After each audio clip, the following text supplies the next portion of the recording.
My name is Lewis Harrison, and I am 71 years old. 2 weeks ago, I drove to my daughter Maya's house to surprise her and my wife Evelyn. I was halfway up the porch steps, hand raised to knock, when a man I'd never seen before bolted out of the house next door waving his arms. "Stop!" he shouted. "Don't go in. I just called 911. My blood ran cold. 5 minutes later, the police were kicking in my daughter's front door. What they found inside, what I saw, shattered my entire life. But the most horrifying discovery wasn't the blood on the floor. It was the truth that my neighbor revealed, a truth that proved the monster I'd been fighting wasn't the monster at all. Before you hear the rest of this story, tell me in the comments where you're watching from. And please like and subscribe if you've ever learned that the person you trusted least was the only one telling the truth. I didn't even have time to process the man's words before the sound of sirens tore through the quiet suburban afternoon. He was an older black man, built solid like he'd spent time in the service, and his eyes were wide with urgency. He had a strong grip on my arm, holding me back on the sidewalk. "You can't go in there, sir," he said, his voice a low rumble. "I'm telling you it's bad." My heart hammered against my ribs. "That's my daughter's house. My wife is in there, Evelyn." I tried to pull free, but he held fast. "The police are 2 seconds away. Let them handle it." His name, I'd later learn, was Henderson. He lived right next door. "What did you hear?" I demanded, my voice cracking. "What did you hear?" He looked back at the house, his face grim. "It started about 10 minutes ago. Yelling. Loud. A man's voice, then a woman's. Then a crash. Like a heavy piece of furniture going over, and glass shattering. Then the woman screamed. Not just a yell, but a real scream. The kind you only hear once." He looked me dead in the eye. "She pleaded, 'Please stop, you're hurting her.' Then it went quiet. Dead quiet. That's when I called." My mind was spinning. Hurting her. Hurting who? Maya or Evelyn? My wife was 69 years old. A gentle soul. The thought of anyone laying a hand on her, it made me see red. The sirens were deafening now. I knew just as sure as I was standing there who was responsible. Jason. My daughter's husband. I had never trusted that man, not from the day Maya brought him home. He was white, from a wealthy family, and he had this smirk. Like he was always in on a joke the rest of us weren't smart enough to get. He managed some kind of investment fund, drove a car that cost more than my first house, and always talked down to me and Evelyn. He'd call me Lou instead of Mr. Harrison or Dad. He'd pat me on the shoulder like I was a child. I'm a retired city planner. I helped design the very streets we were standing on. I am not a child. Evelyn, bless her heart, always saw the good in people. "He's just nervous, Louis," she'd say. "He's trying to fit in." But I knew better. I saw the way he looked at Maya like she was another one of his possessions. And Maya, she just faded. My vibrant, strong-willed daughter became quiet, agreeable, always looking to him for approval. 2 weeks ago, Evelyn had driven here from our home in Atlanta to stay with them. The official reason was that Maya had a miscarriage. She needed her mother. It felt thin to me. Maya sounded off on the phone, strained. Evelyn, too. In our last call, Evelyn's voice was tight. "Everything is fine, Louis. Just let me handle this. Maya needs me." Handle what I'd wanted to ask, but Evelyn was a private woman. I trusted her. Now standing on this sidewalk, my trust felt like stupidity. I should have come sooner. I should have trusted my gut. That miscarriage story was a lie. This was something else. This was Jason. 2 squad cars screeched to a halt, cutting off the street. 2 officers, a man and a woman, jumped out, guns drawn but pointed down. "What's the situation?" the male officer barked at Henderson. Henderson pointed. "Heard a violent altercation. Glass breaking. Woman screamed for help. No sound since." The officers moved up the walkway, stacking on either side of the front door. "This is the Atlanta PD. Open the door," the male officer shouted. Silence. My heart felt like it was going to explode. I pushed past Henderson, ignoring his protest. "My wife is in there, Evelyn Harrison. My daughter, Maya." The female officer put a hand up to stop me. "Sir, stay back. We need you to stay on the lawn." "That's my family," I roared. The officer shouted again. "Police, open the door now or we're coming in." Nothing, just a terrible heavy silence from inside the house. "Okay, breach it," the male officer said. He stepped back and slammed his heavy boot just beside the doorknob. The wood splintered, but the deadbolt held. Again! He kicked again. The frame cracked. On the third kick, the door flew open, slamming against the inside wall with a bang that echoed my own heartbeat. "Clear!" the officers yelled, disappearing inside, one going left, one going right. I couldn't wait. I didn't care what they said. I ran past the officer on the porch, Henderson right behind me. "Sir, I told you to wait." But I was already in the foyer. The smell hit me first. Something coppery, metallic, blood. The house was a wreck. A tall floor lamp was shattered, its shade crumpled. A heavy oak chair was on its side. Glass from what looked like a picture frame was scattered across the hardwood floor. "Evelyn!" I screamed. "Maya! In here!" The female officer's voice came from the living room just past the staircase. I ran toward the sound, and then I saw her. My world stopped. It just ceased to exist. Evelyn. My Evelyn. She was lying at the bottom of the stairs. Her body was twisted at an angle that bodies shouldn't be. Her eyes were open, vacant, staring at the ceiling. A dark, spreading pool of blood haloed her gray hair on the light tile floor. Oh God, no, no, no, no. I think I said it out loud. I don't know. My legs gave out. I stumbled, catching myself on the wall. This wasn't real. This was a nightmare. I was going to wake up in my own bed in Atlanta, and Evelyn would be there warm and safe beside me. But the copper smell was too strong. The silence was too loud. I stumbled past the officer, my mind refusing to process what my eyes were seeing. The living room was a scene of chaos. A tall, elegant floor lamp one Evelyn had picked out was smashed, its shade crumpled like a wad of paper. A heavy oak chair was on its side as if it had been thrown. Shards of glass from a shattered picture frame crunched under my shoes. But it was the silence that was wrong. The air was thick and heavy, and it smelled of something metallic, something coppery. Then I saw her. My world didn't just stop. It evaporated. At the bottom of the staircase, on the cold beige tile that Maya and Jason had been so proud of, lay my wife, my Evelyn. She was on her back, her body twisted at an angle that wasn't natural. Her eyes were open, staring blankly at the chandelier above. A dark, glistening pool of blood was spreading slowly from beneath her head. I don't think I made a sound. I couldn't. My lungs had turned to solid stone. This wasn't real. This was a nightmare. I was back in Atlanta asleep, and I would wake up, and Evelyn would be there beside me, smelling faintly of cocoa butter and books. But the coppery smell was too strong. Her hand was outstretched, palm up, her fingers slightly curled. I saw the simple gold wedding band I had placed on her finger 45 years ago. It was still gleaming. "Evelyn," I whispered. The voice that came out wasn't mine. It was a dry, cracking sound like an old leaf scraping the pavement. This wasn't just a fall. Evelyn was clumsy sometimes, sure. She might trip, but she wouldn't shatter a lamp. She wouldn't overturn a chair. This was violence. This was rage. The female officer was suddenly kneeling beside her, her fingers pressing into Evelyn's neck. "I've got a pulse," she yelled. "It's faint, but she's breathing. Get a bus rolling now." Breathing. The word was a hammer blow. The stone in my chest cracked. I surged forward, my knees hitting the hard tile floor, the impact jarring my old bones. "Evie! Evie, baby, I'm here." I reached for her hand, the one with the ring. "Sir, don't touch her," the officer commanded. "Paramedics are on the way. We can't move her." I knelt there helpless, just 2 feet away from the love of my life. I stared at the blood matting her beautiful gray hair. I stared at the unnatural angle of her head. Who could do this? Who could do this to her?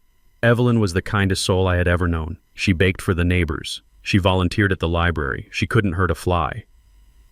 My eyes stinging with tears I refused to let fall scanned the room again. The broken lamp, the overturned chair. And then my gaze traveled up the staircase. I hadn't seen her. My daughter. My Maya.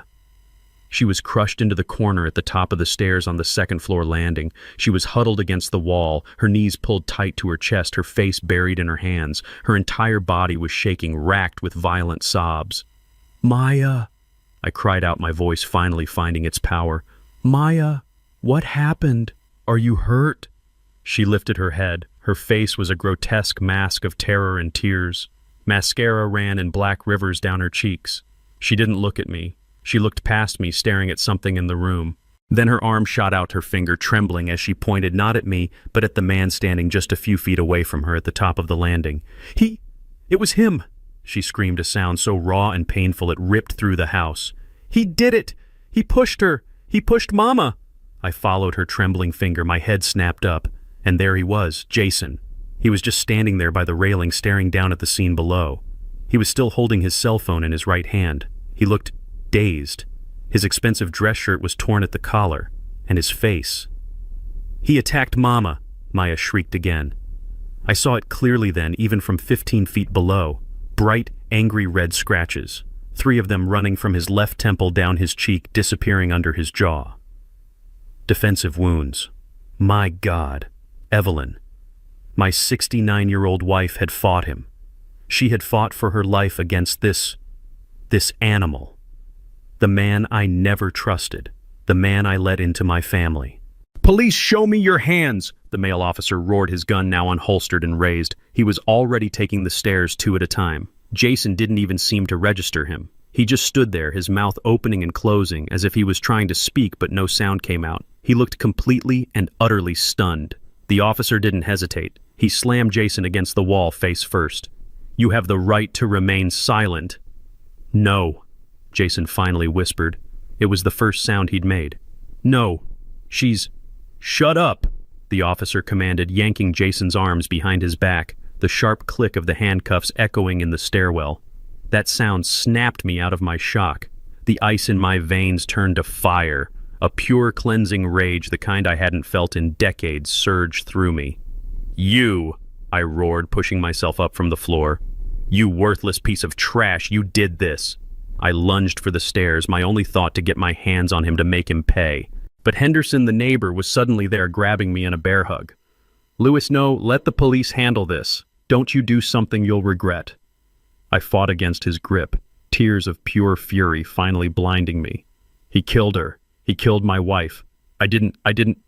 Jason started yelling, finally finding his voice as they dragged him down the stairs. He was twisting his eyes wild, looking not at Maya but right at me. "Mr. Harrison, Louis, please, it wasn't me. Check her laptop. Check Maya's laptop. She..." His words were frantic, desperate, but Maya's screams drowned him out. "Liar!" she howled from the top of the stairs. "You monster! You tried to kill her!" The officers dragged Jason through the foyer and out the splintered front door. "Please," he yelled one last time. "The laptop!" The front door slammed shut. I was left in the ruined living room, my chest heaving, my body shaking. Henderson still had a firm hand on my shoulder. Maya was sobbing uncontrollably, collapsing onto the upstairs carpet. And my Evelyn was still lying on the floor, so terribly still, as paramedics finally rushed in with a stretcher. Check her laptop. What kind of nonsense was that? The man was a cornered rat trying to bite anyone he could. My daughter was the victim. My wife was the victim. And he was the monster. I knew it. I knew it the moment I first laid eyes on him. The fluorescent lights of the hospital waiting room hummed. It was the only sound. A low, agonizing buzz that drilled right into my skull. It had been 6 hours. 6 hours since I watched them wheel Evelyn through those double doors. Her face pale, her beautiful hair still matted with blood. The doctor, a young man who looked barely old enough to shave, had used words I couldn't hold on to. Severe cranial trauma, pressure on the brain, medically induced coma. He spoke, but all I could hear was that hum. I was sitting on a hard plastic chair that felt like it was molded from ice. Beside me, my daughter Maya was a crumpled heap. She hadn't stopped crying. She was using a pile of rough hospital tissues, her body shaking with silent sobs. I put my arm around her, pulling her close. "It's gonna be okay, baby girl," I whispered. But the words felt like ash in my mouth. My wife was in surgery, and the man who put her there was my son-in-law. "Dad," she finally whispered, her voice raw from crying. "I have to tell you, I'm so ashamed." I held her tighter, my old heart aching for her. "It's not your fault, Maya. None of this is your fault." "But it is." She insisted, pulling back just enough to look at me, her eyes bloodshot and pleading. I let this happen. I hid it from you.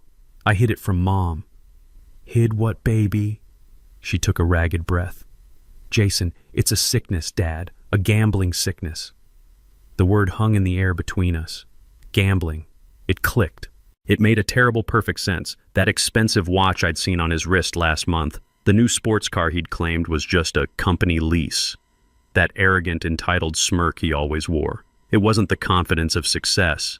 It was the bluff of a desperate, broken man. I didn't know how bad it was until about a month ago. She continued, the words spilling out of her in a torrent.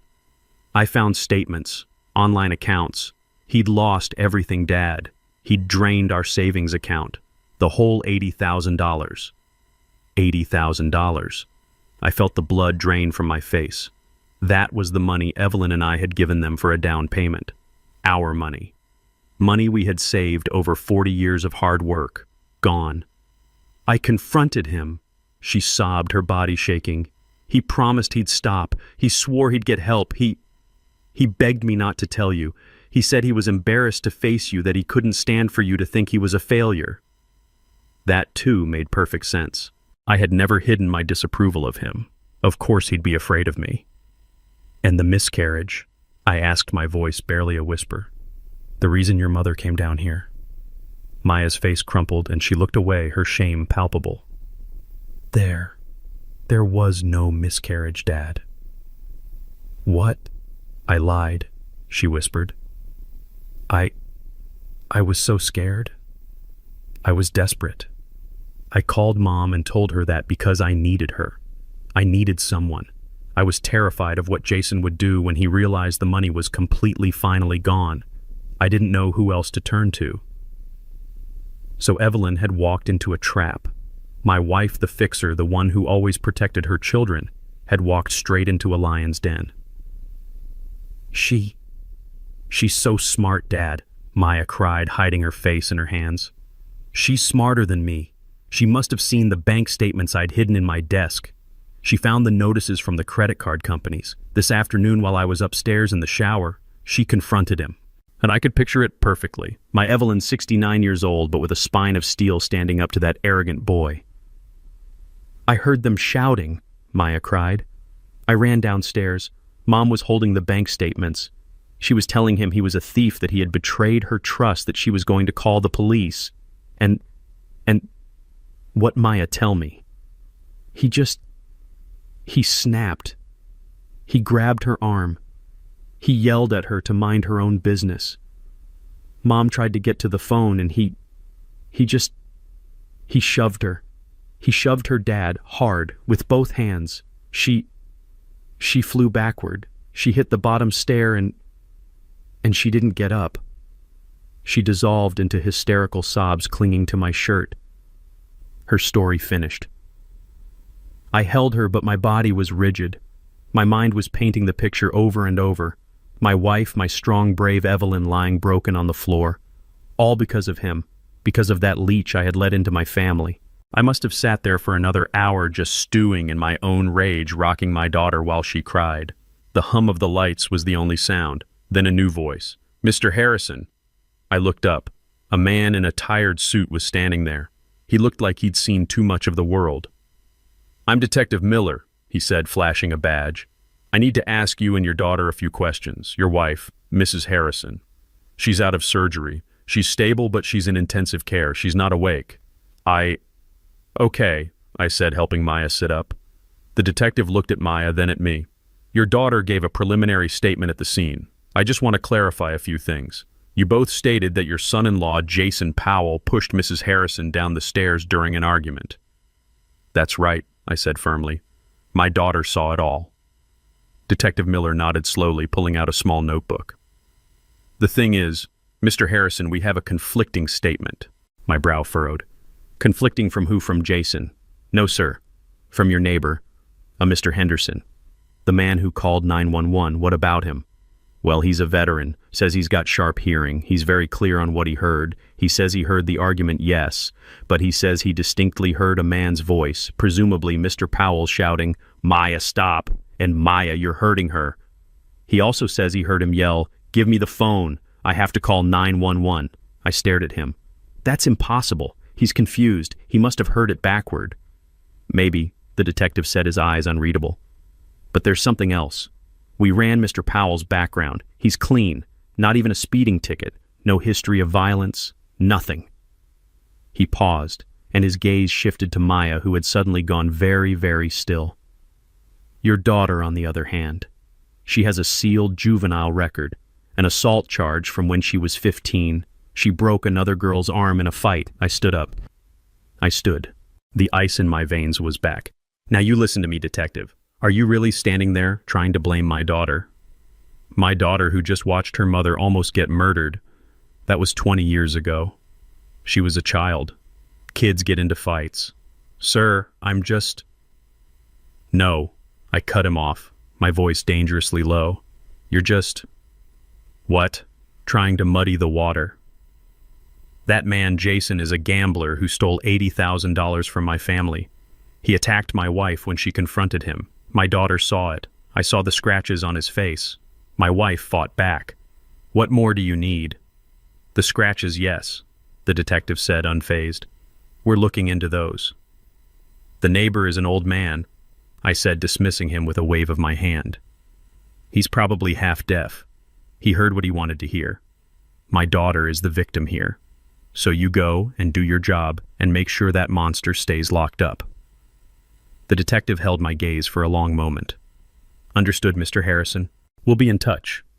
He turned and walked away, his footsteps echoing down the sterile hallway.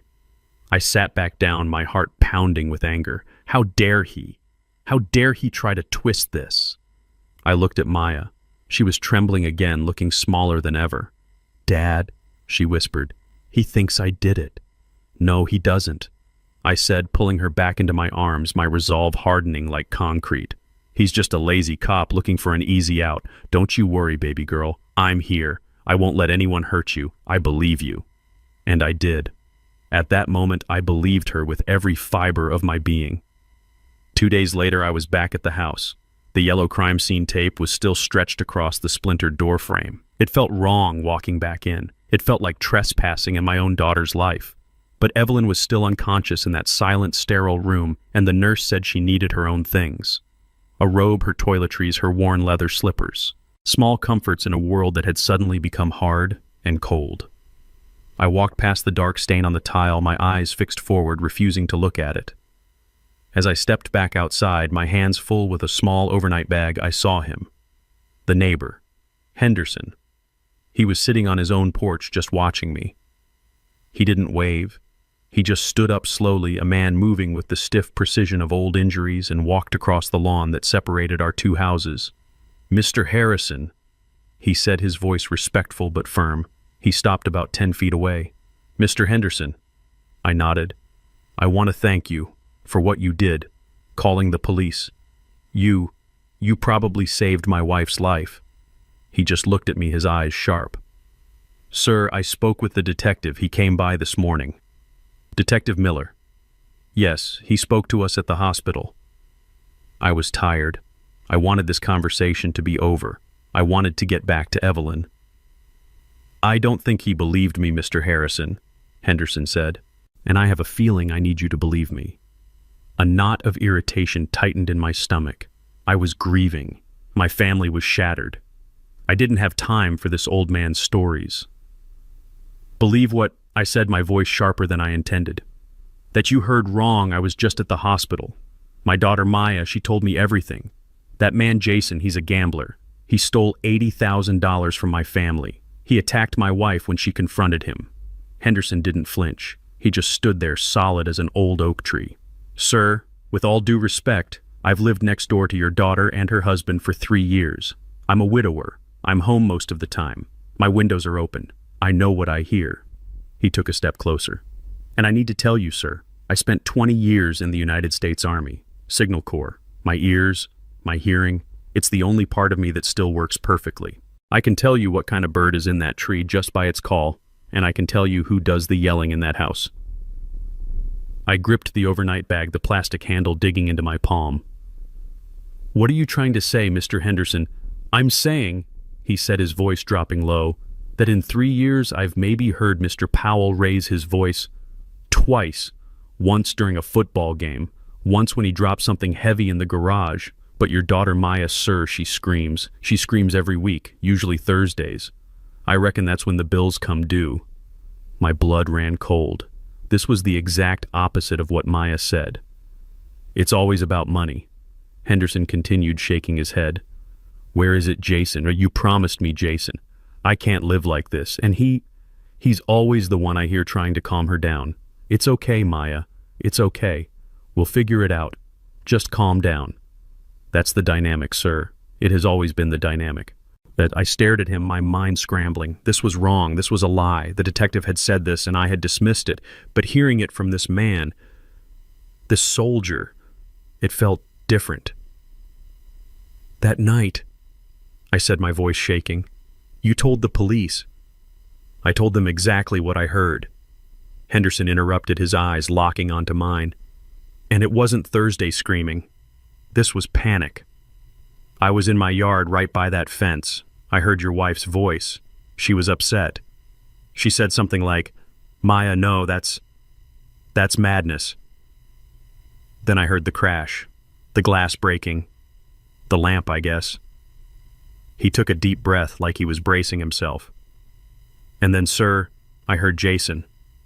And he wasn't calm. He was terrified. He shouted. And I mean shouted. He yelled, Maya, look what you did, you're hurting her. Then he yelled it again. Maya, get away from her. My mind just stopped. You're hurting her. And then, Henderson said, his voice barely a whisper, I heard him yell, give me the phone, I have to call 911. He let the words hang in the air between us. I couldn't speak. I just stood there frozen. This was impossible. Maya was the victim. Jason was the monster. I saw the scratches. Sir, Henderson continued, that was maybe 30 seconds before the big fall. I heard the scuffle.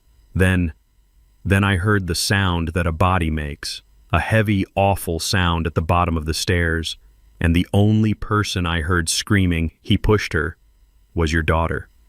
After it was all over. I must have staggered because Henderson put a hand out to steady me. That's not what my daughter said. I whispered the world tilting beneath my feet. I know, sir, Henderson said, his face etched with a sad, hard pity. That's why I'm talking to you. I'm just an old soldier and I've seen friendly fire before. I've seen people get confused in the fog of war. But I also know when someone is lying to cover their flank. He looked me square in the eye. Mr. Harrison, I truly believe you are protecting the wrong person. I drove away from my daughter's house, but I couldn't go back to the hospital. I couldn't go back to Evelyn, not yet. I just parked on a quiet side street, the little overnight bag sitting on the passenger seat, mocking me with its simple domestic purpose. Henderson's words were a poison. They had seeped into my bloodstream and were now working their way to my heart. I think you are protecting the wrong person. It was nonsense. It had to be. My daughter was a victim. I saw her. I held her while she sobbed. My wife was a victim. I saw her lying in a pool of her own blood, but my mind kept pulling me back. The detective, the juvenile record, and Henderson's certainty. Maya, stop. You're hurting her. Why would he lie? And then like a key turning in a rusty lock. I heard Jason's voice again. Not the arrogant man I despised, but the desperate man being dragged out in handcuffs. Check her laptop. Check Maya's laptop. At the time, I'd dismissed it as the frantic raving of a guilty man, a pathetic attempt to shift blame to muddy the water. But what if it wasn't? What if it was the only true thing said that day? I felt a profound, bone-deep sickness. I was a city planner for 42 years. My job was to see the foundation beneath the facade. I dealt with facts, I dealt with blueprints. My entire life was built on looking at the structure of things, and right now the foundation of my family was cracking. My heart was telling me one thing, but my gut was telling me I was a 71-year-old fool who had been staring at the wrong blueprint all along. I couldn't go back to that hospital until I knew. I needed facts. The next morning I drove downtown. I didn't go to my old family lawyer. I couldn't. I went to a new firm, a name a colleague from the City Planning Commission had given me years ago. Angela Russo. She had a reputation for being a shark in a silk blouse. She didn't deal in family sentiment. She dealt in assets fraud and the cold, hard truth. I needed that. I walked into her sharp, modern office. I must have looked like what I was, a grieving, broken old man. Ms. Russo, I said, my voice steadier than I felt. My son-in-law was just arrested for the attempted murder of my wife. My daughter Maya is the primary witness. She's a wreck. I paused, letting the lie settle in the air. With her husband in jail and her mother in a coma, she's not capable of handling her affairs. She needs help. I need you to protect her. I need you to get a clear picture of her finances to secure her assets.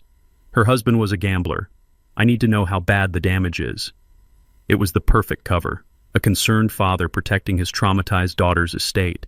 Angela Russo just nodded, her eyes sharp, analytical. I'll need your daughter to sign a power of attorney giving us temporary access to her financial records and personal devices. She'll sign anything I put in front of her right now, I said. And she did. That afternoon at the hospital, Maya signed the papers without even reading them, her tears staining the ink. Thank you, Daddy, she'd whispered, clinging to my hand. You're the only one I can count on. The words felt like a splinter of glass being pushed into my heart. It took Angela Russo less than 24 hours. My phone rang the next morning. It was her. Lewis, she said. She didn't use Mr. You need to come to my office, now. The line went dead. I sat in that same stark, modern chair. Angela didn't offer me coffee. She didn't offer condolences. She simply slid a thick stack of bank statements across her polished glass desk. You hired me to find out how much damage your daughter's gambler husband did, she said, her voice flat, devoid of emotion. You were right about the damage, Lewis. You were just wrong about who was holding the hammer. I stared at the papers. My hands were shaking. They were withdrawals from the joint savings account, dozens of them, 10,000, 15,000, 5,000, all transferred to offshore websites, sites with names like Slots Royale and Vegas Palace Online. A total of $80,000, gone in 6 months. This is what he did, I whispered. No, Angela said. I cross-referenced the timestamps. Every single transfer was made from an IP address registered to your daughter's personal laptop. Jason Powell was verifiably at his office in documented meetings during every single one of these transfers. This wasn't Jason Lewis. This was Maya. No, I said. It came out as a croak. No, that's not possible. She told me. She told me he was the gambler. Angela leaned forward, her eyes merciless. She lied. And that Lewis is not the only lie. You told me your wife was visiting because your daughter had suffered a miscarriage. I nodded, my mouth too dry to speak. I pulled the local hospital and OB/GYN records for the last 6 months. Your daughter was never pregnant. There was no miscarriage. She was never a patient. The room tilted. The air hummed. The miscarriage was a lie. A fabrication. A cold, calculated maneuver. Then why? I stammered. Why did Evelyn go to her? You tell me, Lewis, Angela said. Why does a compulsive gambler who just lost $80,000, the exact amount you gave them for a down payment, suddenly need her mother to visit? She was luring her. She was luring Evelyn there to get more money. My wife, my Evelyn, hadn't just stumbled into an argument. She had been summoned to her own execution. Angela wasn't finished. She spun her laptop monitor around to face me. Jason's frantic last words, she said. Check the laptop. He was right. You should have checked. On the screen was an email chain between Maya and Jason dated 1 week before the attack. My vision was swimming. Angela read the words out loud for me, her voice cutting through the silent room. It's from Jason to Maya, she said. Maya, I can't do this anymore. I just checked the joint account. It's empty. You promised me you'd stopped. You promised me. We're going to lose the house, Maya. We're going to lose everything. I put my head in my hands. I couldn't breathe. Scroll down, I managed to say. Angela clicked.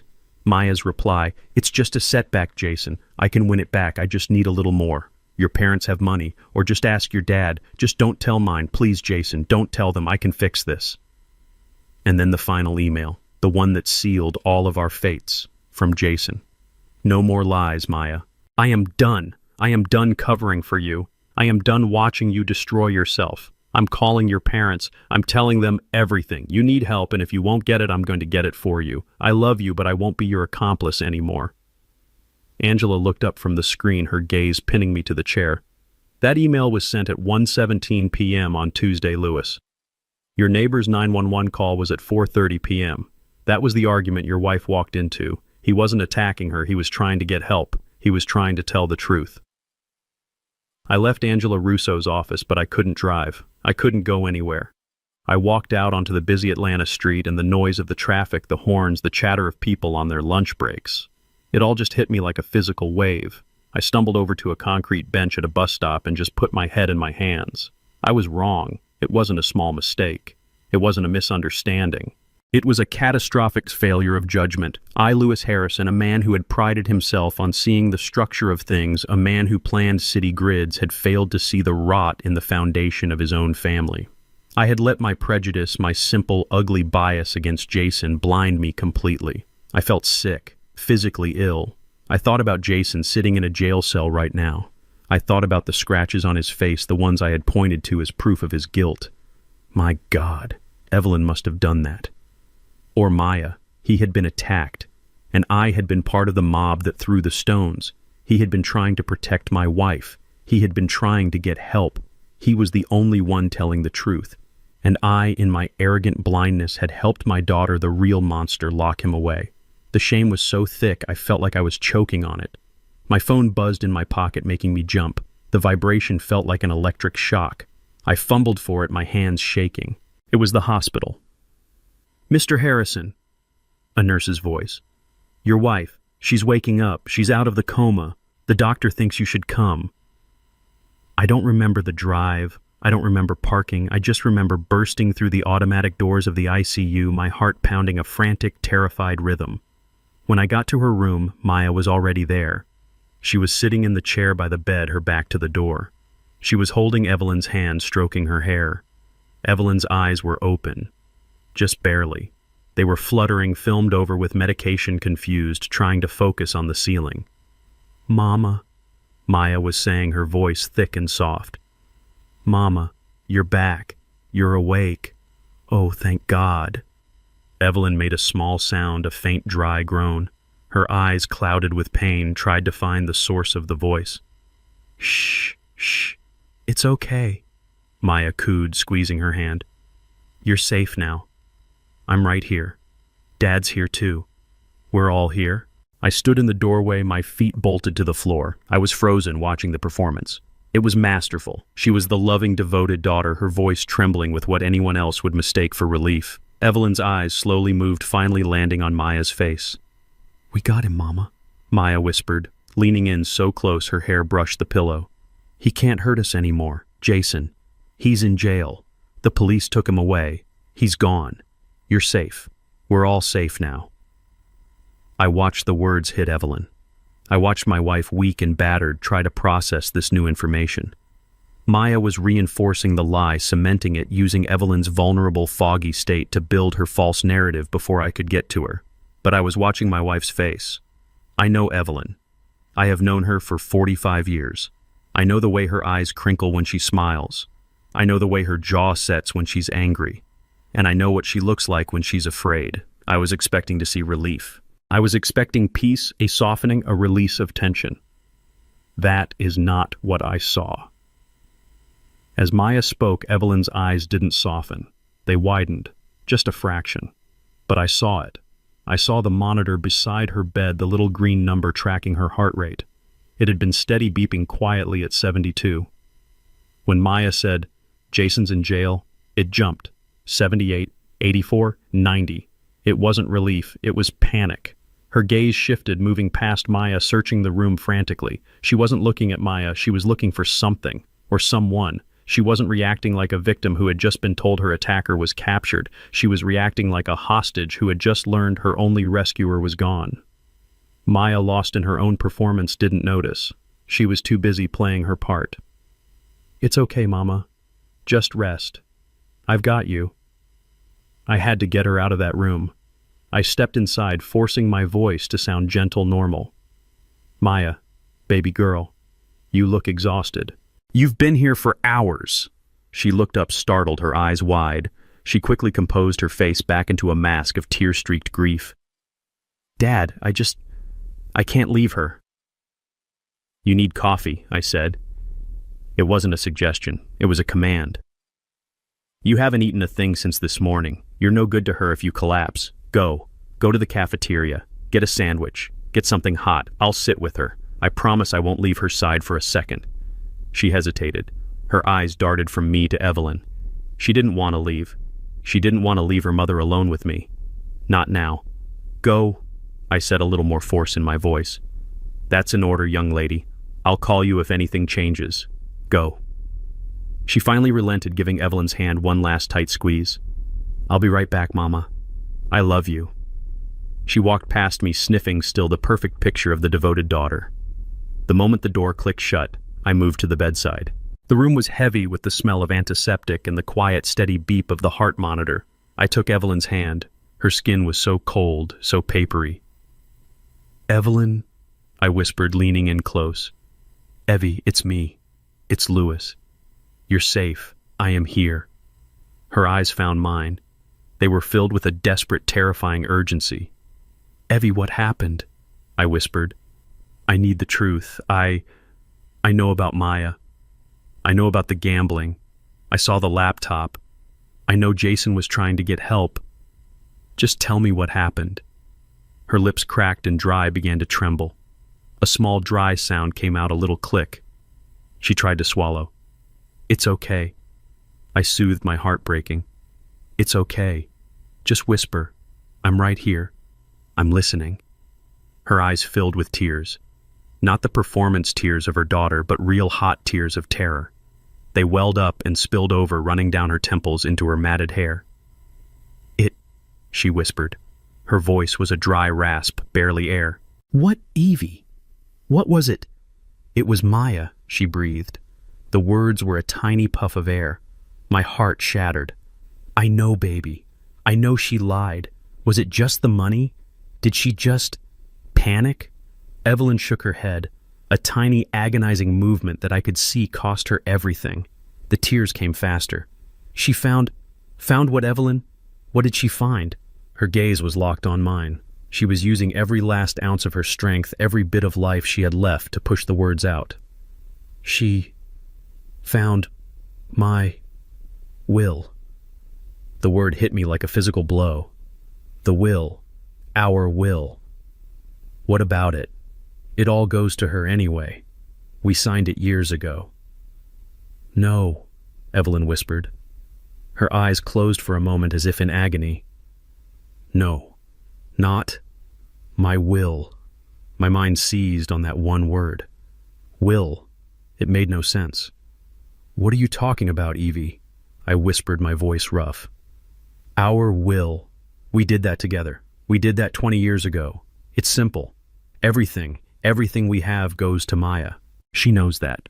What does our will have to do with anything?" I was confused. Was the head trauma making her delirious? Was she mixing things up? I squeezed her hand gently. "Baby, it's okay. The will is fine. It's all taken care of. It all goes to Maya. It's fine." Evelyn's eyes. Those beautiful brown eyes I had known my entire adult life stared at me with a terrifying clarity. The fog was gone. This was not delirium. This was truth. A single tear rolled down her temple. "No," she whispered, the sound scraping her dry throat. "No, Louis. Not our will. My will. My will." The words hung in the sterile, beeping air. I didn't understand. "Your will. We were married. We have one will, one life." "What are you talking about?" Evelyn tried to take a breath. It hitched in her chest. I saw a flash of pain cross her face. "Please, Evie, don't talk if it hurts." "I must," she insisted. "You don't know." She closed her eyes for a moment, gathering what little strength she had. When my Aunt Josephine died, 20 years ago. Remember?" I nodded. "Of course. The funeral in Chicago. You were gone for a week. She left you that little porcelain music box. Maya used to love it. She didn't just leave me the music box, Louis, Evelyn whispered. She left me everything. I frowned. Everything, Evie. Your aunt was a seamstress. She lived in a tiny apartment. What are you? She lived like that. By choice, Evelyn breathed. Her husband, my uncle, he had invested, years ago, smartly, when he died. He left it all to her, and she left it all to me. She was the only one who knew my secret. Secret, Evelyn, you're scaring me. What are you talking about? Her eyes met mine, and in them I saw a secret she had carried for 2 decades. A burden she had carried alone. She left me $1.2 million. The number was absurd. It was a cartoon number. It meant nothing. $1.2 million. I almost laughed. It had to be the trauma. Evie, baby, you're confused. I invested it. She interrupted, her voice gaining a desperate paper-thin strength. Like she taught me. I never touched it. I just let it grow. For 20 years. For us. For our retirement. For an emergency. I just stared at her. $1 million. My wife. My quiet, frugal Evelyn who clipped coupons, who bought her clothes at department store sales, who insisted we drive our old car until the wheels fell off. She was a millionaire. I don't understand. I stammered, my entire reality shifting under my feet. Why didn't you tell me? For 20 years, Evie. Why would you hide that from me? The tears were flowing freely, now hot and silent. Because of my father, she whispered, her voice cracking. You never knew him, but I remember. I knew her father had died when she was young. She never spoke of him. It was a locked door in her past. He was a gambler, Louis, she said, and the shame in her voice was still fresh after 60 years. He was a wonderful man. He could charm anyone. He could light up a room. But he had a sickness. The same sickness I saw in Maya. My heart stopped. She knew. She had known all along. He lost everything. Evelyn continued, her gaze distant, looking at a ghost in the corner of the room. The house, my mother's jewelry, my college money. He lost it all, and he couldn't live with it. He took his own life. I found him. Oh, Evie. I gripped her hand, my own guilt and shame now mixing with hers. When I got that money from Josephine, I was so scared. I was terrified. I saw what money could do. It was a curse. I hid it. I hid it from everyone. Even you. I'm so sorry, Louis. I was so afraid it would poison us too. It's okay, I whispered, though my mind was still reeling. It's okay. No, she said, her voice hardening. It's not okay, because I saw it. I saw the signs in Maya, years ago. The little lies about money, the way she always needed more. I tried to believe it was just youth. But then I saw her bank statements, the ones she left on her desk 2 months ago when I came to visit. The withdrawals, the websites, just like my father's. So what did you do? I did what I had to do, she said. I went to my lawyer, secretly. I changed my will. My will, the one just for my money, the $1 million. I took Maya out of it.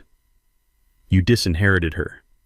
I left all of it, she sobbed, all $1.2 million to a charity, a foundation for gambling addiction.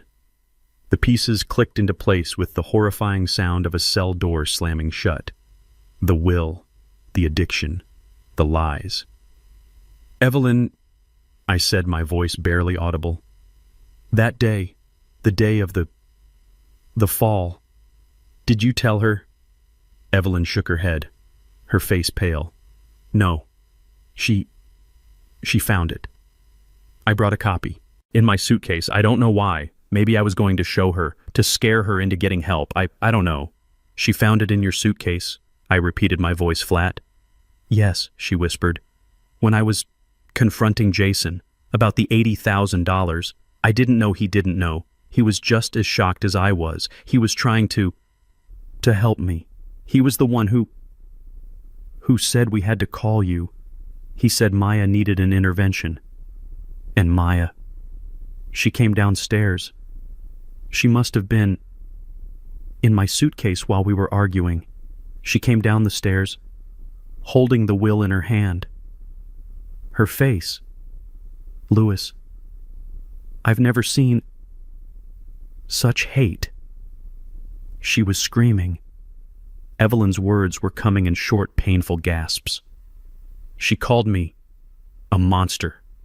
She said I was stealing her future. She demanded I call my lawyer, that I change it, right now. I refused. I told her the money was going to help people like her, people who were sick. Evelyn's breath hitched. She lunged at me. She tried to rip the will from my hands. She just lost her mind, and she pushed me. She pushed me, Louis, down the stairs. I closed my eyes. I saw it. I saw my daughter consumed by rage pushing her mother into darkness. And Jason, I choked out the last question. The scratches Maya told me you fought him. No. Evelyn was crying openly now, a desperate, weak sound. No. Jason, he saw her. He screamed. He ran to the phone to call 911. And she couldn't say it. What, Evelyn? What did Maya do? The kitchen. She gasped, her eyes wide with the memory. The knife block. She grabbed a knife.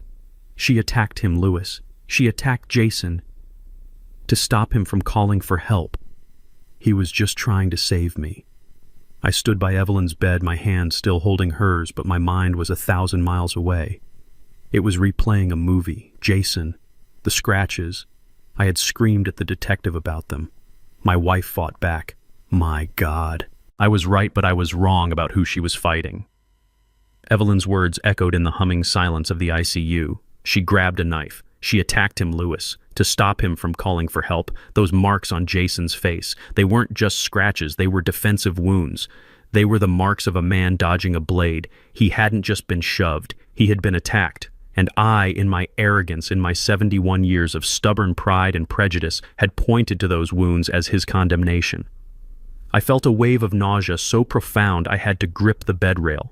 I had accused an innocent man, no worse. I had accused the other victim. I had stood by, comforting the monster, while the man who tried to save my wife sat in a jail cell. I hadn't just been blind, I had been an accomplice after the fact. The shame was a physical weight heavier than any grief I had ever known. It settled in my gut like cold lead. I felt dirty. I felt weak. I was 71 years old, and I had never felt more foolish or more wrong in my entire life. The lead in my gut turned to fire. I let go of Evelyn's hand. I pulled out my phone, my fingers shaking so badly I almost dropped it on the sterile floor. I didn't leave the room. I didn't care who heard. I punched Angela Russo's number. She answered on the second ring, her voice crisp. Russo. It's Louis Harrison, I said.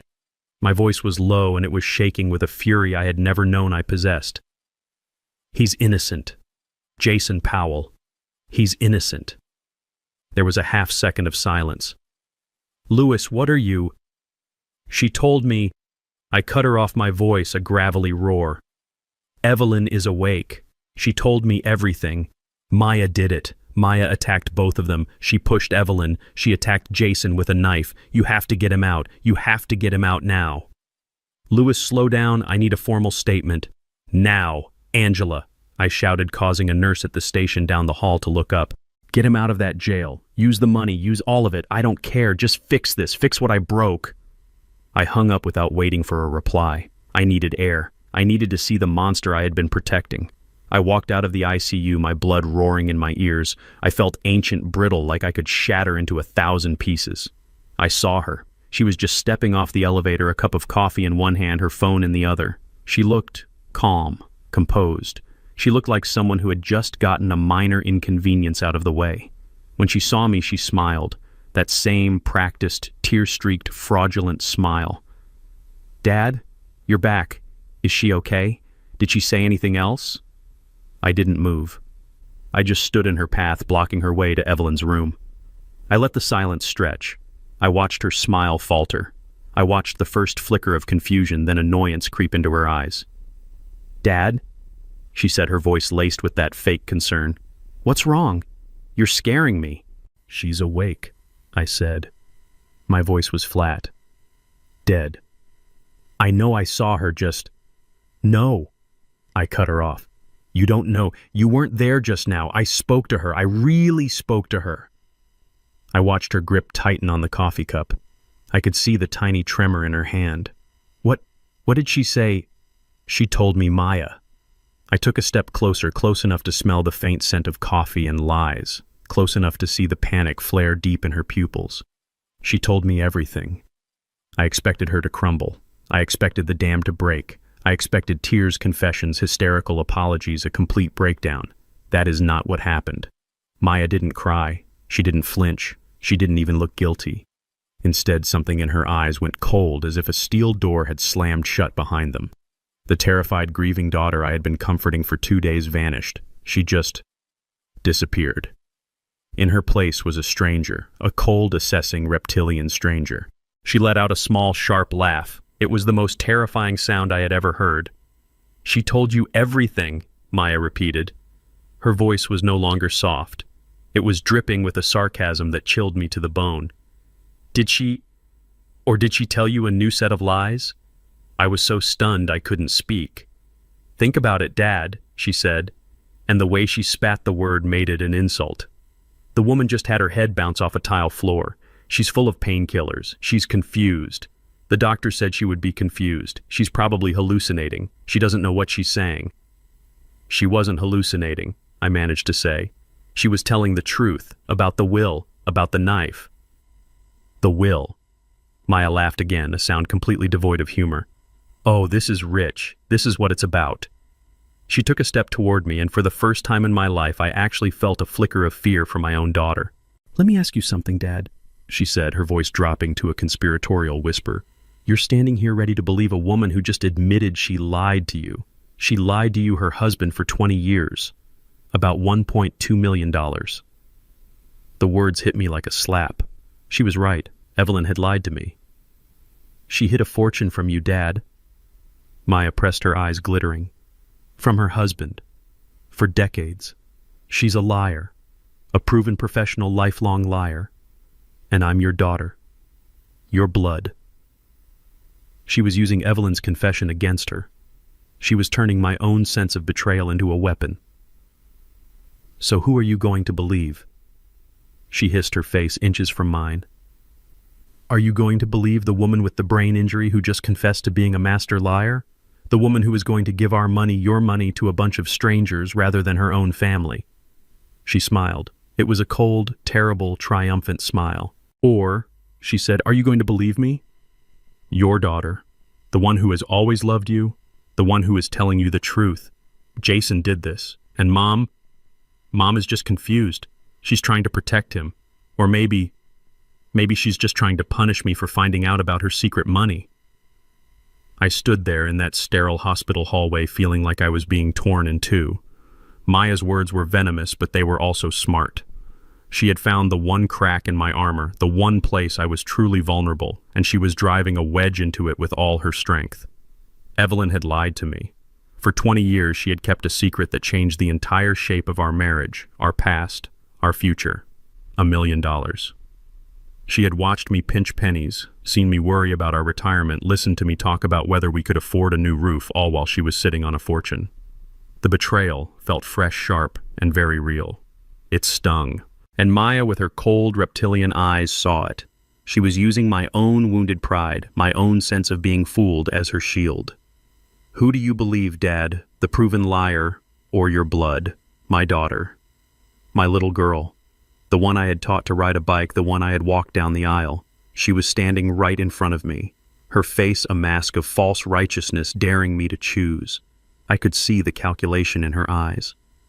She believed she had me.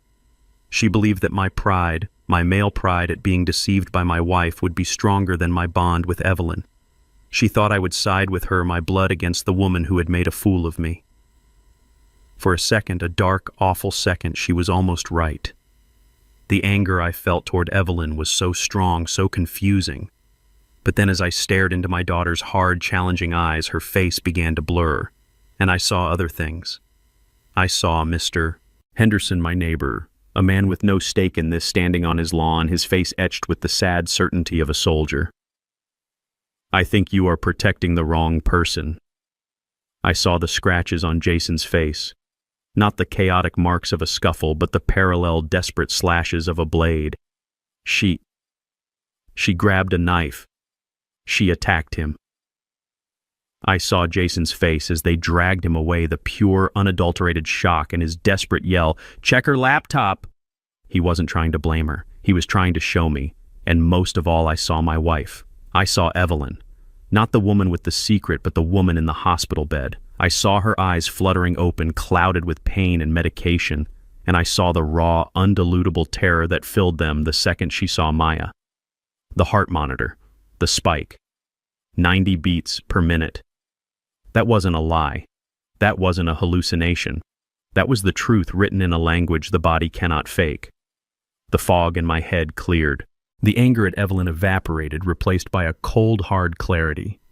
Yes, Evelyn had lied to me about money. But Maya was lying about everything. One lie was born from a place of fear, a fear rooted in her own family's trauma. The other was born from a place of pure, dark, bottomless greed. I looked at my daughter, the stranger wearing my daughter's face. I took a slow breath. I felt 71 years of life settle back into my bones, not as a weakness, but as a weight, as judgment.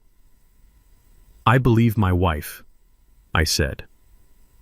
My voice was quiet, but it cut through the hallway tension like a razor. Maya's smirk wavered, the first sign of a crack in her perfect composure. "What?" I said, "I believe my wife."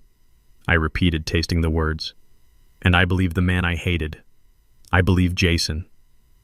The color drained from Maya's face. This was not the move she had calculated. This was not in her plan. "Dad, you can't." She admitted she hid money. I said, my voice rising, growing stronger. She didn't admit to pushing herself down a flight of stairs. She didn't admit to faking her own terror. She didn't admit to framing an innocent man. "You did that. You did all of this." "No," she shrieked, the mask completely shattering, revealing the desperate, cornered animal underneath. "No, you're wrong. You're a fool. She's lying.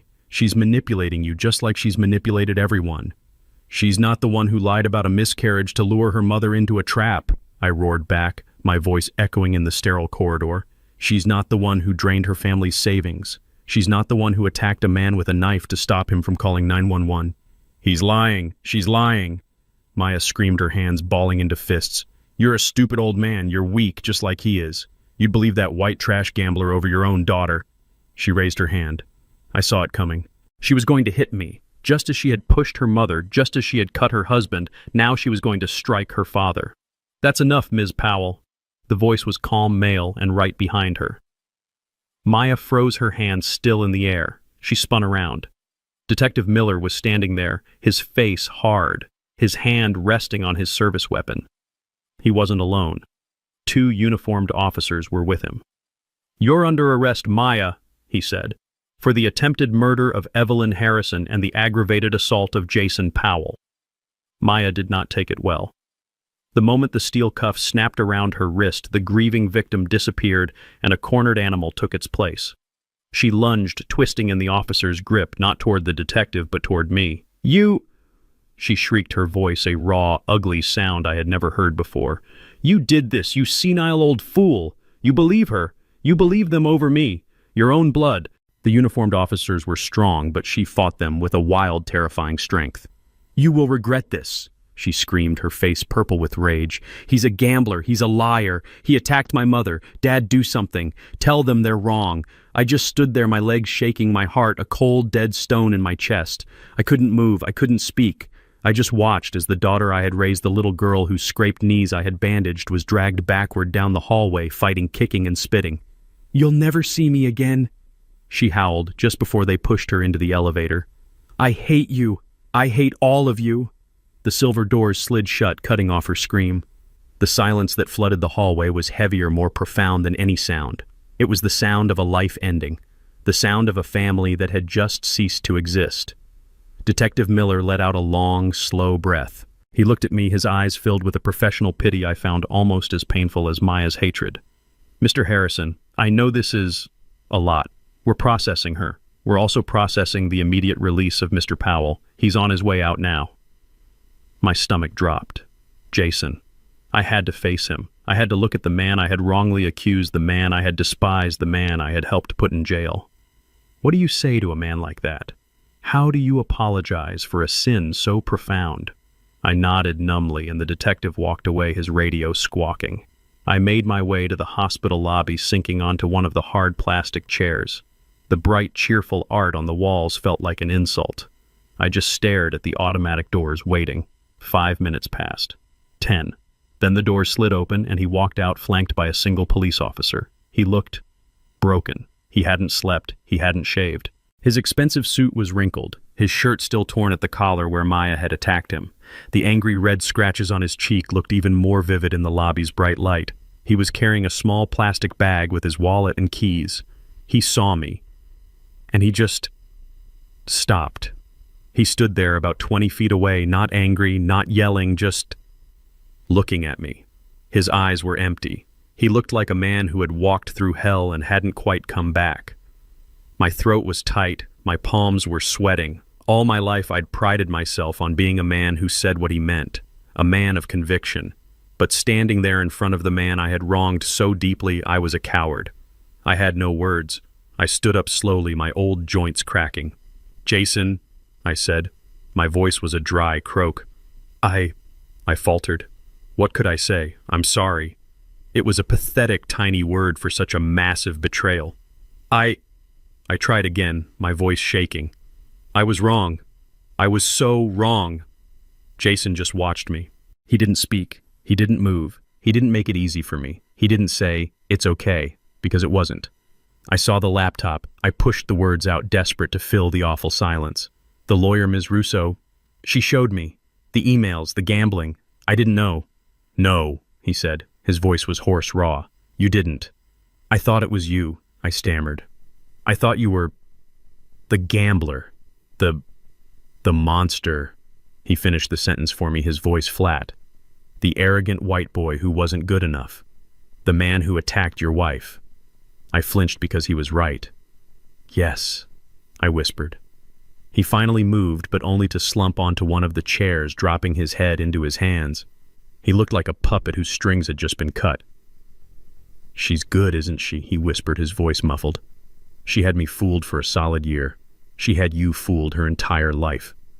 I sat a few chairs down from him, a gulf of shame and silence between us. "The detective told me I said that she attacked you with a knife." He let out a dry, bitter laugh that sounded more like a sob. "Yeah, she did, when I tried to call 911. "I don't understand," I said, leaning forward. "Why did you never tell us? Why did you let us believe you were this person?" He finally looked up at me. His eyes were red-rimmed and so tired, so profoundly tired. "Lewis," he said, using my first name for the first time. "When did it start, the gambling? Was it just the 80,000? He shook his head slowly. "The gambling? It's been 5 years. The air left my lungs. 5 years. It started small," he said, his voice a monotone. "Online poker. Just fun," she said. "Just relaxing. I didn't find out until our savings account was empty, 3 years ago. I confronted her, she broke down, cried for days, swore it was a mistake, that she was stressed that she'd never do it again. And his voice cracked. "I loved her, Lewis. I really did. So I believed her. I fixed it." "Fixed it how?" "I took $20,000, he said, looking away, "out of my own inheritance. Money my mother left me. I put it back into the joint account so the mortgage wouldn't bounce. I told her we were starting fresh. I set up alerts. I thought I had it under control. The man I thought was a leech. The man I thought was after our money. But she's a liar," he continued, his voice hardening. She's a brilliant liar. She opened new accounts, took out credit cards in her own name, then in my name, then in Evelyn's name. I didn't even know that part until the lawyer told me. So all this time, he said, his voice rising with a frantic, bitter energy, I've been playing defense. I've been a dam trying to plug the holes she was blowing in our lives. I'm not a gambler, Lewis. I hate it. I've spent the last 5 years of my life trying to get her into rehab, trying to pay off shadow debts, trying to keep our heads above water. The arrogance, the smirk I always saw, the way he seemed stressed, distant. I thought you were arrogant. I whispered, the confession tasting like poison. The way you always looked, that smirk. I thought you were laughing at us, at our simple life. He looked at me, and for the first time I saw the real Jason. Not the stereotype I had built in my head, but a 38-year-old man who was completely and totally exhausted. Arrogance, he said, his voice breaking. That wasn't arrogance, Lewis. That was terror. That was the stress of knowing the next paycheck was already gone. That was the humiliation of having to lie to my parents to borrow money from them to cover her debts. That was the look of a man who hasn't slept through the night in 3 years because he's waiting for the next bank alert. The smirk, that was me trying not to burst into tears in front of you. I couldn't speak. My prejudice, my 71 years of hard-set conclusions had been so wrong, so profoundly, devastatingly wrong. Why? I finally asked. Why didn't you just tell us? Why protect her? Because I was ashamed, he cried out, pounding his fist on his knee. I was ashamed. I was supposed to be her husband. I was supposed to fix it, and I couldn't, and I was trying to protect you. Protect us. Yes, I didn't want you to see her like this. She's your little girl. I didn't want Evelyn to know what her daughter had become. I thought I could handle it. I thought I could get her in to help fix the money, and you would never have to know how broken she was. I was protecting you from the truth. He finally broke. He dropped his head into his hands, his shoulders shaking with silent, racking sobs.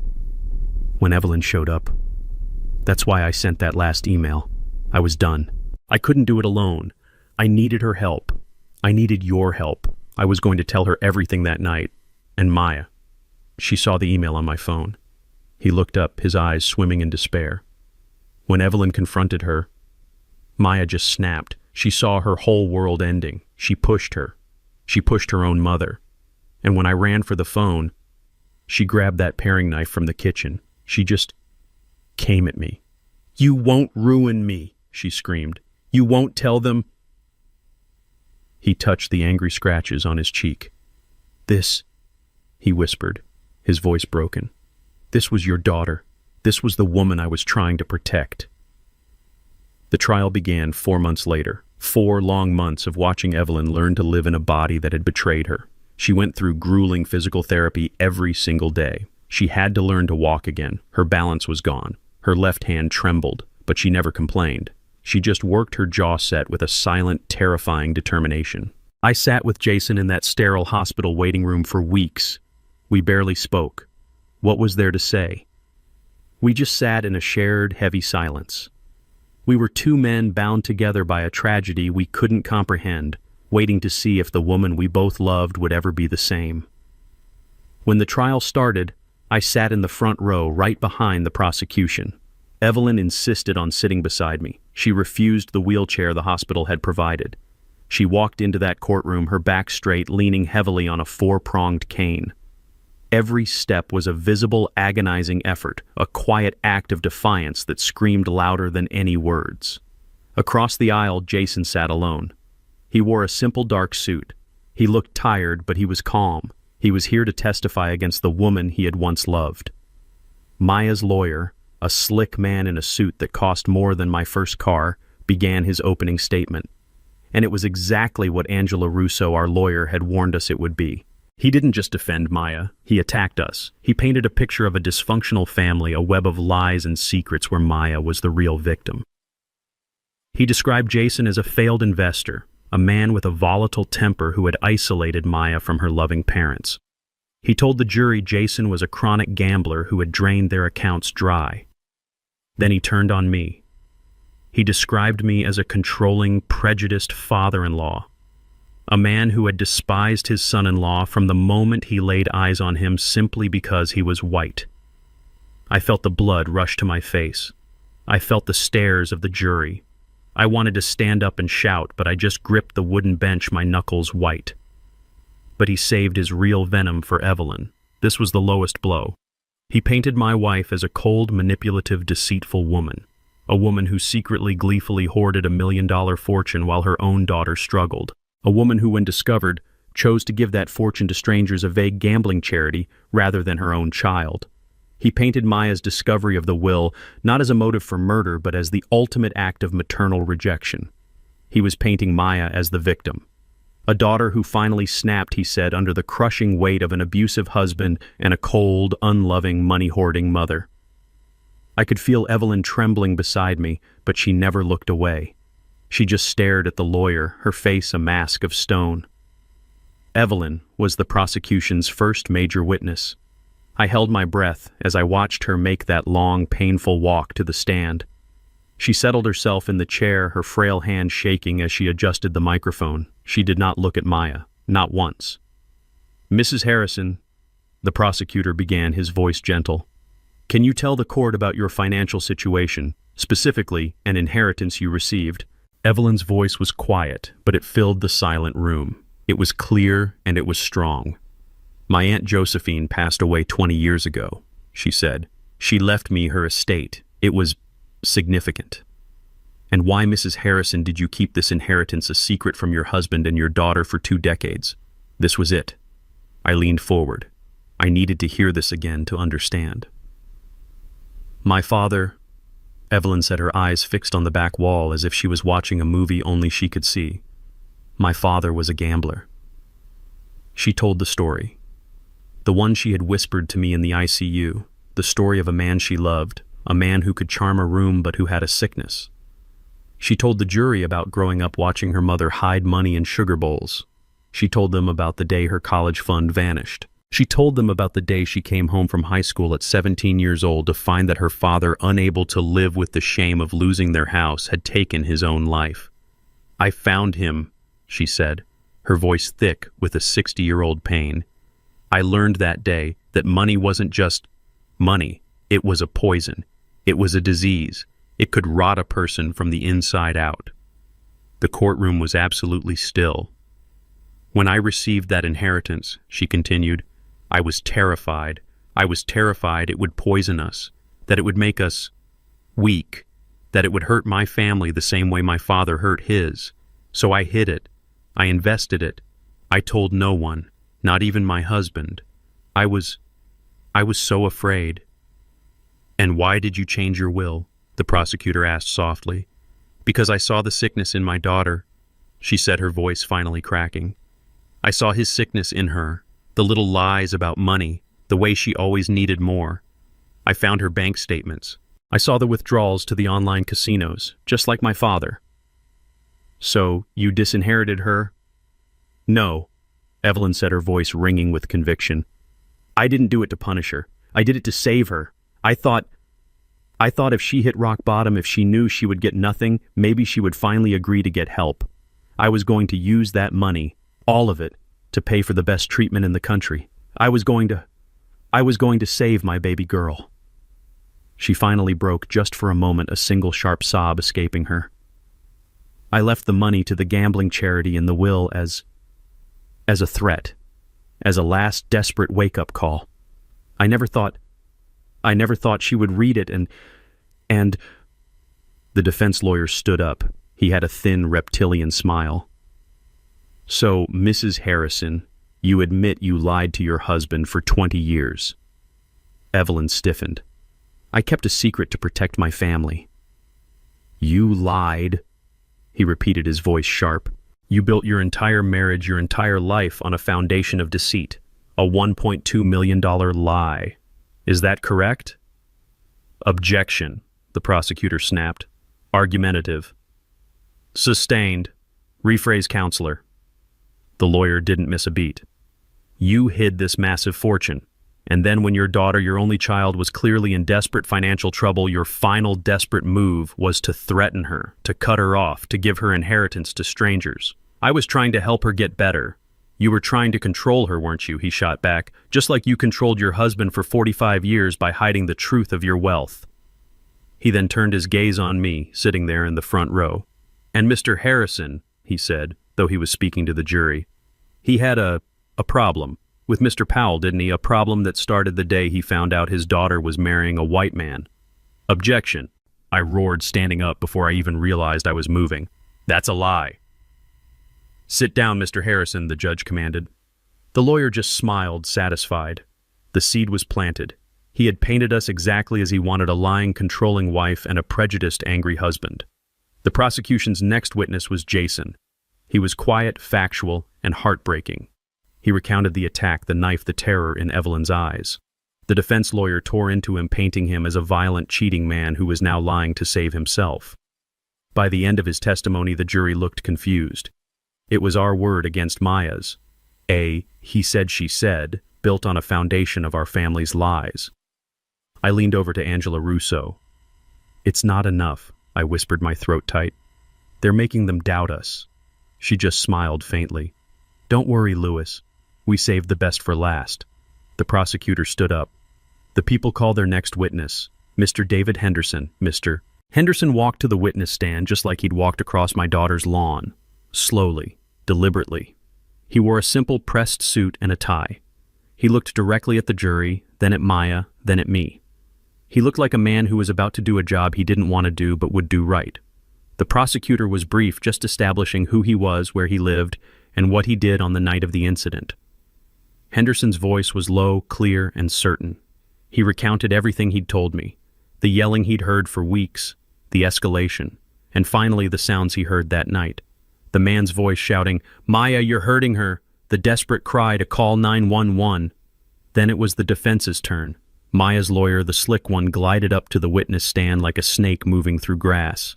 He gave Henderson a thin, condescending smile. "Mr. Henderson, is it?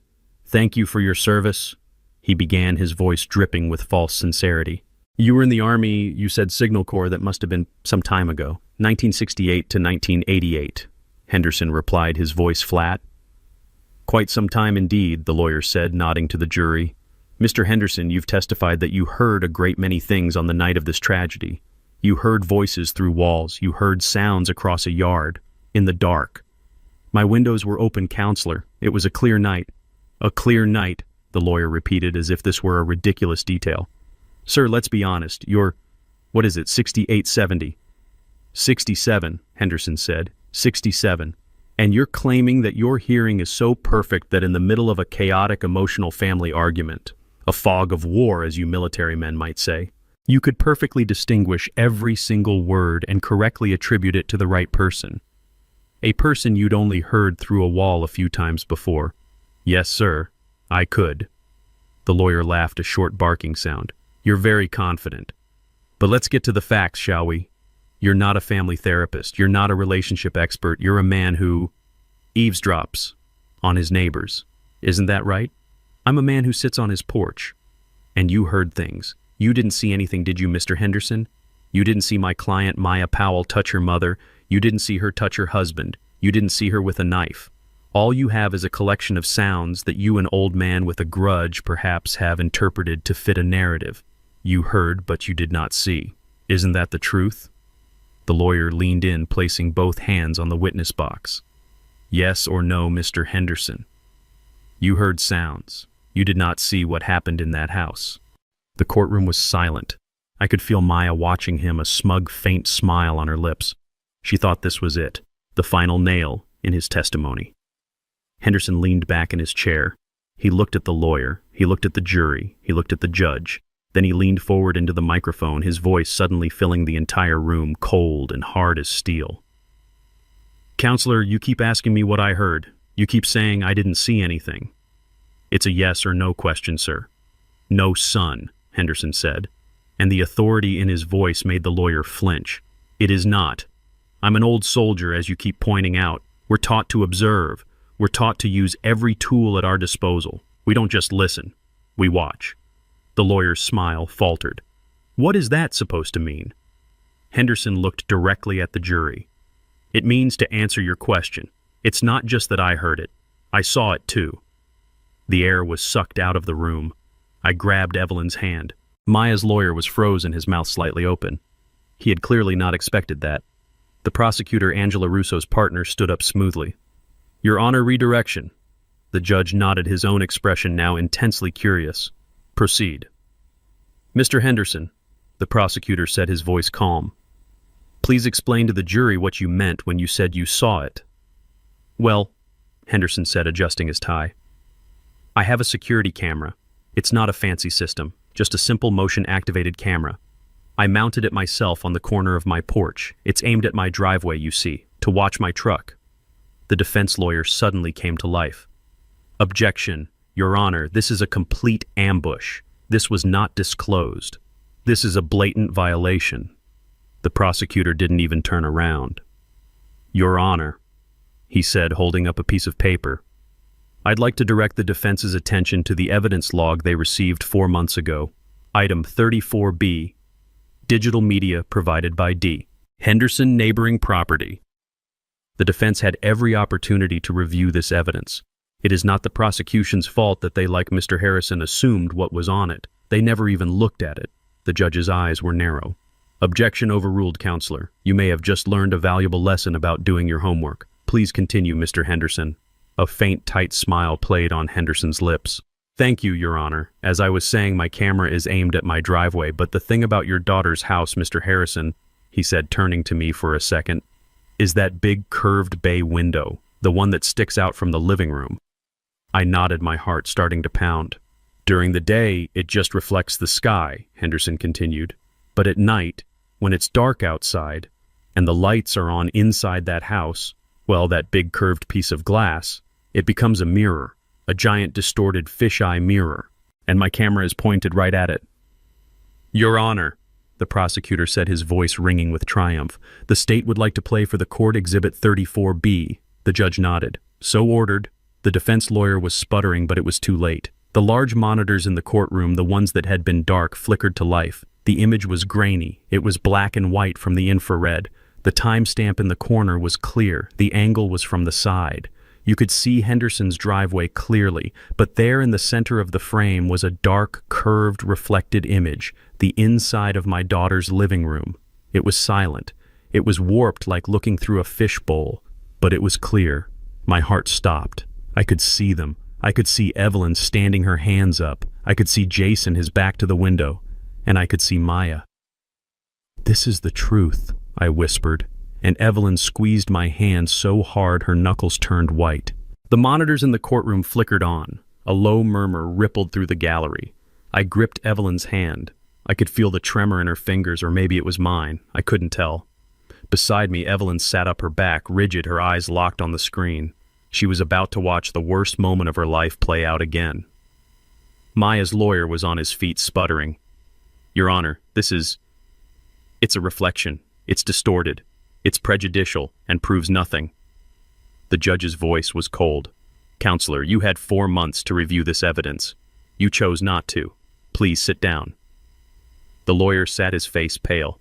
The image on the screen was exactly as Henderson had described it. It was grainy, black and white. The timestamp glowed in the corner. The main focus was Henderson's dark driveway, but in the center, captured in the convex curve of my daughter's bay window, was a silent, ghostly play. The figures were warped, their proportions strange, like looking at a funhouse mirror. But it was them. There was no mistaking it. I saw my wife. Evelyn. She was standing, her back to the window, her reflection the clearest. She looked agitated. Her hands were up, gesturing. I saw Jason. He was pacing back and forth, his reflection fainter, his hands running through his hair. He looked exactly like I had felt in that hospital waiting room. He looked stressed. He looked terrified. And then there was Maya. Even distorted by the glass, her rage was a physical thing. She was leaning forward, her face a mask of fury. She was screaming. I couldn't hear the words, but I could see the venom. I saw her holding a piece of paper. The will. She was waving it in Evelyn's face. My wife was shaking her head, backing away, her reflection getting smaller as she moved toward the stairs. I saw Jason step between them. His reflection was a blur, but I saw his hands go up in a clear gesture of peace. He was trying to de-escalate. He was trying to stop it. I watched Maya's reflection turn on him. She screamed at him. He backed away, shaking his head. Then he turned his back on her, moving toward the wall, toward the telephone. My heart was pounding so hard I thought it would break through my chest. This was it. This was the moment. The moment he told her he was calling me. the moment he was going to get help. And then it happened. It happened so fast if I had blinked I would have missed it. Maya saw Jason turn his back. She saw him reaching for the phone. Her body coiled like a snake. And she launched herself. Not at Jason. At her mother. It was not a stumble. It was not an accident. It was not a scuffle in the fog of war. It was a push. A violent two-handed shove aimed straight at Evelyn's chest. My wife, my Evelyn, who weighed maybe 120 pounds, she never stood a chance. The video showed her staggering backward, her arms flailing, her reflection disappearing instantly as she went over the first step and vanished from the window's view. I felt Evelyn sob beside me, a sharp, broken sound. But the video didn't stop. The silent movie continued. Jason's reflection spun around his mouth, a wide black O of pure horror. He looked down toward where Evelyn had fallen. He took one step, then another, moving toward the stairs, disappearing from the reflection. He was gone for a second. Then he was back, his face frantic. He ran back to the phone. He was trying to call 911. He was trying to save her, just like he said. But Maya's reflection moved with a terrifying speed. She darted out of the window's view toward the kitchen. She was gone for 1 second, 2 seconds. Then she was back. And there was something in her hand. Even in the grainy, warped glass I could see it. Something silver. Something that glinted in the light of the living room lamp. Jason was at the phone. He had it in his hand, pressed to his ear. Maya came at him from his blind side. She raised her hand, the one holding the silver object. She lunged. Jason saw her at the last possible second. He threw his body sideways, raising his arm to block her dropping the phone. The two reflections became a blur, a chaotic, silent, violent tangle of limbs. I saw her hand rise and fall, rise and fall. I saw him fighting her off, pushing her away, his hands coming up to protect his face. The scratches, it was all there. Every lie she had told, every truth he had spoken. It was all right there, reflected in glass for the entire world to see. The prosecutor's voice was the only sound in the room. Stop the video. The screen went black. The silence in that courtroom was absolute. It was heavier than stone. I looked at the jury.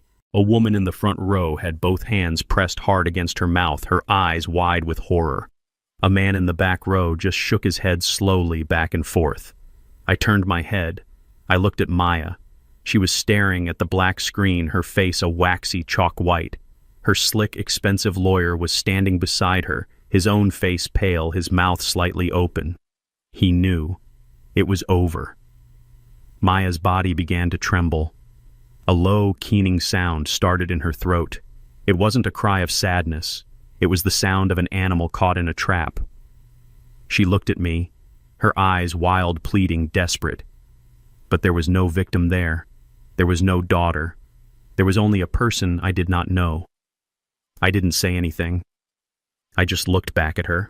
I let her see the truth in my eyes, and then she collapsed. She didn't faint, she just imploded. Her body slid sideways off the chair, hitting the floor in a boneless heap, her hands covering her head as she let out a wail that had nothing to do with grief and everything to do with being caught. The judge slammed his gavel. Order, order in the court. But it didn't matter. The case was over. It was 2 days later. The judge didn't waste any time. With the video evidence, the jury had returned a guilty verdict in under an hour. Manslaughter, aggravated assault with a deadly weapon. The lawyer's entire defense, his house of cards built on our family's lies, had been blown away by a single grainy reflection. I sat in the front row again, Evelyn beside me. This time, she was in the wheelchair. The testimony had exhausted her. Jason sat on my other side. I had insisted. Maya was brought in cuffs. She looked hollow. The fire was gone. She was just a 35-year-old woman in an orange jumpsuit, her life over.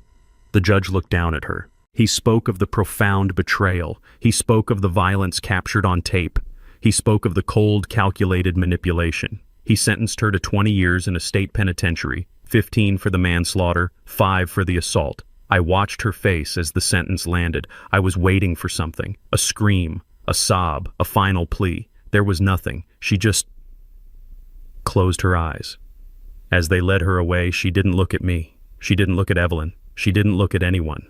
She was already gone. I pushed Evelyn's chair out of the courtroom, Jason walking quietly beside us. We didn't talk. We just moved through the crowd of reporters, a strange, broken trio. That night we were back in Evelyn's hospital room. The doctor said she could come home in a week.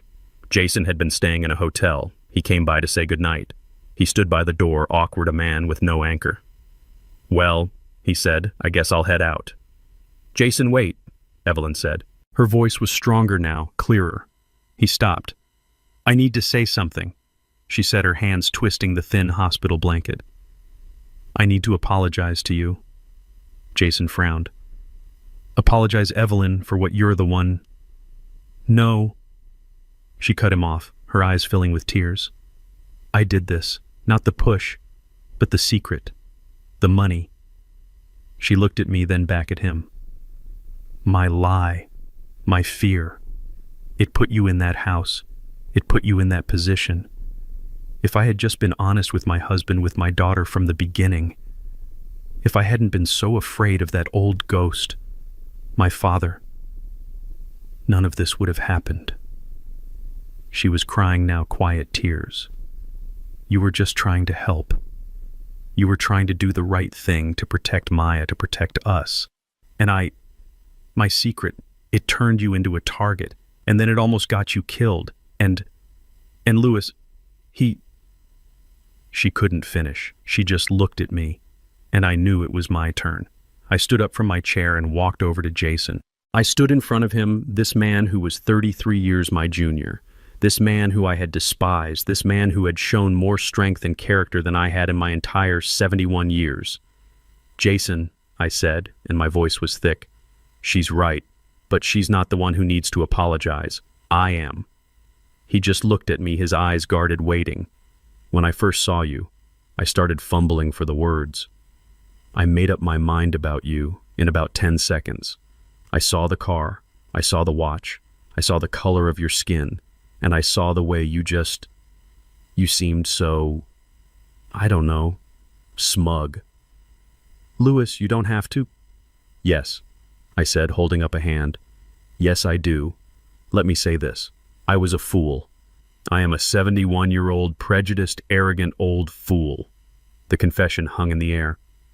"I grew up in a different time. I had to fight for everything, every single thing, and my father, he was a weak man, a man who let people walk all over him. And when I looked at you, I thought you were just like him. I thought you were weak. I thought my daughter was marrying a weak, privileged man who would never understand." I took a deep breath, the shame burning in my throat. I was wrong. I was so wrong. What I thought was arrogance, what I called that smug look, it wasn't. It was, as you said, it was terror. It was exhaustion. It was the look of a man trying to hold his whole world together with both hands while the woman he loved was blowing holes in the foundation. I looked him square in the eye. I didn't see a man protecting my daughter. I saw a white kid who I didn't think was good enough. And that prejudice, my prejudice, it blinded me. It made me deaf. I heard what Henderson said and I refused to believe him. I saw the scratches on your face, and I used them as proof of your guilt when they were proof of your innocence.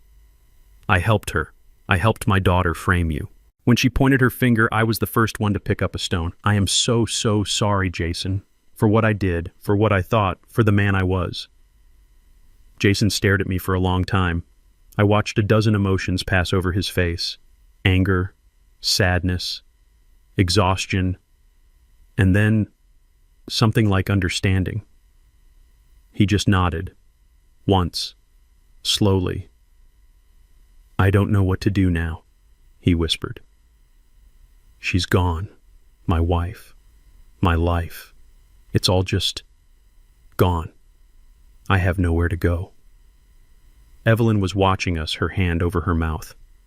I looked at Jason. This man who had been through an inferno. This man who had tried to save my wife. This man who had taken the fall for my daughter. "Yes, you do," I said. He looked up at me, confused. "You're not alone," I said, and I put my hand on his shoulder. "You're not some stranger. You're family. You're our family, and you're coming home with us." It has been 1 year since I watched a judge sentence my only daughter to prison. 1 year since the foundations of my world cracked, and I had to start rebuilding piece by painful piece. The first thing we did after Evelyn was strong enough to leave the rehabilitation center was sell my daughter's house. I couldn't set foot in it again. I couldn't look at that staircase. I couldn't breathe the air in that living room. Our neighbor, Mr. Henderson, a man I now owed an immeasurable debt, handled everything with our lawyer, Angela Russo. He told me the bank foreclosed on it quickly. The gambling debts were too deep. It was better that way. We let them take it all. The broken furniture, Maya's clothes, the ghosts. We just walked away. Our old house in Atlanta felt wrong too. It was too quiet. Every room was a memory of a little girl who no longer existed. So we sold that too. We cut all the old ties, packed up 45 years of our lives, and decided to start over. We bought a new house. A smaller place, single story with a small yard in a quiet neighborhood north of the city. There are no stairs. That was my one absolute requirement. No more stairs for Evelyn. And it is not just the two of us. Jason lives with us. After the trial, he had nothing. His name had been cleared, but in the process, his life had been demolished. He had no wife, he had no savings. The company he worked for had politely let him go during the investigation. He was just as broken as we were. I remember Evelyn leaning heavily on her new cane, sitting with him in that sterile hospital lobby after the verdict. She just looked at him and said, "Well, son, what do we do now?" He lives in the guest room. He helps me in the garden. My back is not what it used to be, and he does the heavy lifting. He plants the tomatoes and the collard greens. He fixes the leaky faucet in the kitchen. He helps Evelyn with her therapy exercises every single morning. He holds her steady as she practices walking without her cane. He sits with her on the back porch and they read. They don't talk much about Maya. They don't have to. It was awkward at first, the three of us shuffling around this new house bound by this terrible unspoken trauma. 3 survivors of a shipwreck washed up on a strange shore, but the silence wasn't the old silence. It wasn't the silence of secrets and anger. It was a healing silence. He's our son. He is more of a son to me than Maya ever was. I watch him. I watch how he anticipates what Evelyn needs before she even asks for it. I watch how he respects her. I watch how he listens. He doesn't just wait for his turn to talk. He listens. I confessed something to him last week. We were in the garage organizing tools. My hands shake now. It's a tremor that started the day Evelyn fell, and it never really went away. I was trying to hang a hammer. He saw me struggling and gently took it from my hand. "You know why I hated you, Jason?" I said. My voice was quiet. He stopped the hammer in his hand. He looked at me, his eyes guarded. "Because I was a white kid from a rich family who you thought wasn't good enough for Maya." That was part of it, I admitted, and the shame still burned. But that wasn't the real reason. I hated you because I thought you were weak. He frowned, confused. Weak? I told him something I had never told anyone, not even Evelyn. I told him about my father. My dad was a good man, a kind man, but he was weak. He was a porter in a hotel his whole life. He let people walk all over him. My mother, his boss, anyone. He just took it. He smiled and bowed his head and said, "Yes, sir," while life stole his dignity. I spent my entire childhood watching him apologize for the space he took up in the world. I swore to God I would never be him. I swore I would be strong. I swore I would build a life he was too scared to build. "When I saw you," I told Jason, my voice thick. "I saw my father. I saw the way you let Maya talk, the way you were so quiet. You never fought back. You just absorbed it. I mistook your silence for weakness. I thought my daughter was marrying a man who would let her and the world walk all over him. I thought you were him, and I despised you for it." Jason just stood there listening, the hammer hanging by his side. "I was wrong," I said. "I was a 71-year-old fool. Your silence. It wasn't weakness, son. It was strength. It was the strength to hold your family together. It was the strength to absorb her sickness so that we wouldn't have to see it. You weren't weak. You were the strongest man in that house. You were the man I wish my father had been." He didn't say anything. He just nodded once, and we went back to organizing the tools, but something had passed between us. The last ghost had finally left the room. We were healing. Evelyn's limp was almost gone. She was baking again. Jason had found a new job at a small local financial firm. We were building a new life, a quiet life. We were safe. And that is when the letter came. It arrived yesterday morning, a plain white business envelope. I almost threw it out with the junk mail. But the return address wasn't from a business. It was from the Georgia State Correctional Facility for Women. My hands started to shake again. That tremor. Evelyn saw it from the kitchen. "Louis, what is it? What's wrong?" I couldn't speak. I just held up the envelope.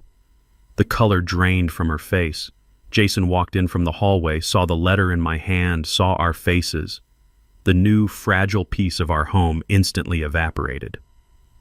"It's from her," Jason said. It wasn't a question. I stood there in the entryway, the letter feeling like it was burning a hole in my hand. Part of me, a dark, angry part, wanted to throw it straight into the fireplace. Just burn it. Burn her. Get her out of our lives. But Evelyn put her small, warm hand on mine. "We have to, Louis," she whispered, her voice trembling. "We have to read it. We have to do this together." I looked at Jason.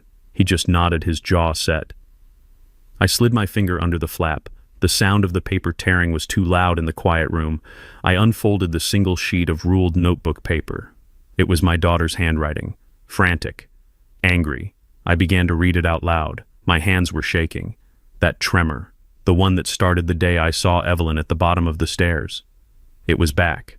I stood there in the bright, cheerful entryway of our new home, the sunlight streaming in, feeling the warmth of Evelyn's hand on mine. But the envelope in my hand felt like a block of ice. It was a plain white business envelope, flimsy, cheap, but the return address printed in stark black letters stole the warmth from the entire room. Georgia State Correctional Facility for Women. Evelyn's grip tightened on my hand. "Louis," she whispered, her voice suddenly frail. Jason, who had been in the kitchen making coffee, went very still. He looked over, saw the envelope, and the mug in his hand trembled. "It's from her," I said. The words came out flat dead. A year. We had 1 year of healing, 1 year of building this new fragile piece, 1 year of learning to sleep through the night without waking up in a cold sweat, hearing the sound of a body hitting tile. All of it felt like it was about to shatter. "Throw it away," Jason said, his voice hard, protective. "Just throw it in the trash. Burn it. We don't have to read it." A part of me, the angry, wounded part, agreed. I wanted to. I wanted to rip it to shreds, unread, and pretend it never existed. Just make her disappear. "No," Evelyn said. Her voice was quiet but firm. She let go of my hand and stood straighter, her cane steadying her on the hardwood floor. "He's right, Louis. We don't have to read it, but we will. We read it together. No more secrets. No more hiding." She was right. She was always right. This was the final ghost. We had to face it. I slid my finger under the flap. The sound of the paper tearing was unnaturally loud in the quiet house. I pulled out a single sheet of ruled notebook paper folded twice. The handwriting was frantic, angry, pressing so hard into the paper it almost tore through. I unfolded it. I held it in my shaking hands. Jason and Evelyn stood on either side of me, and I began to read it out loud. "To the people who destroyed my life," I read. Evelyn closed her eyes. "I hope you're happy. I hope you're enjoying my mother's money, Jason. I hope you're enjoying my house, Dad. You stole everything from me. You stole my life. You sat there and you lied. You chose him. You chose a lying, manipulative stranger over your own blood, your own daughter." My voice was steady, but the words felt like acid on my tongue. "You think you've won. You think you've locked me in here and you can just forget about me. You think you're safe in your new little house. But you're wrong. I am not my father. I am not weak. I am not a gambler who needs saving. I am a victim. You, Mom, with your secret money, you are the snake. You, Dad, with your weak-willed prejudice, you are the fool. And you, Jason, you are the thief who gets to enjoy the spoils." I paused, taking a breath. The venom in the ink was palpable. I am counting the days, every single one. I'm learning things in here. I'm getting stronger, and you are getting older. You're getting weaker. 20 years is not forever, and when I get out, I am coming back. I am going to take back everything you stole from me. The house, the money, all of it. It's mine. You will pay for what you did to me, all 3 of you. I finished reading. The last word, "you," was underlined so hard the pen had ripped the paper. The three of us just stood there in the foyer. The grandfather clock in the hall, a clock Jason had found at an antique shop and meticulously repaired, ticked loudly. Tick-tock, tick-tock. Evelyn let out a breath she seemed to have been holding for a year.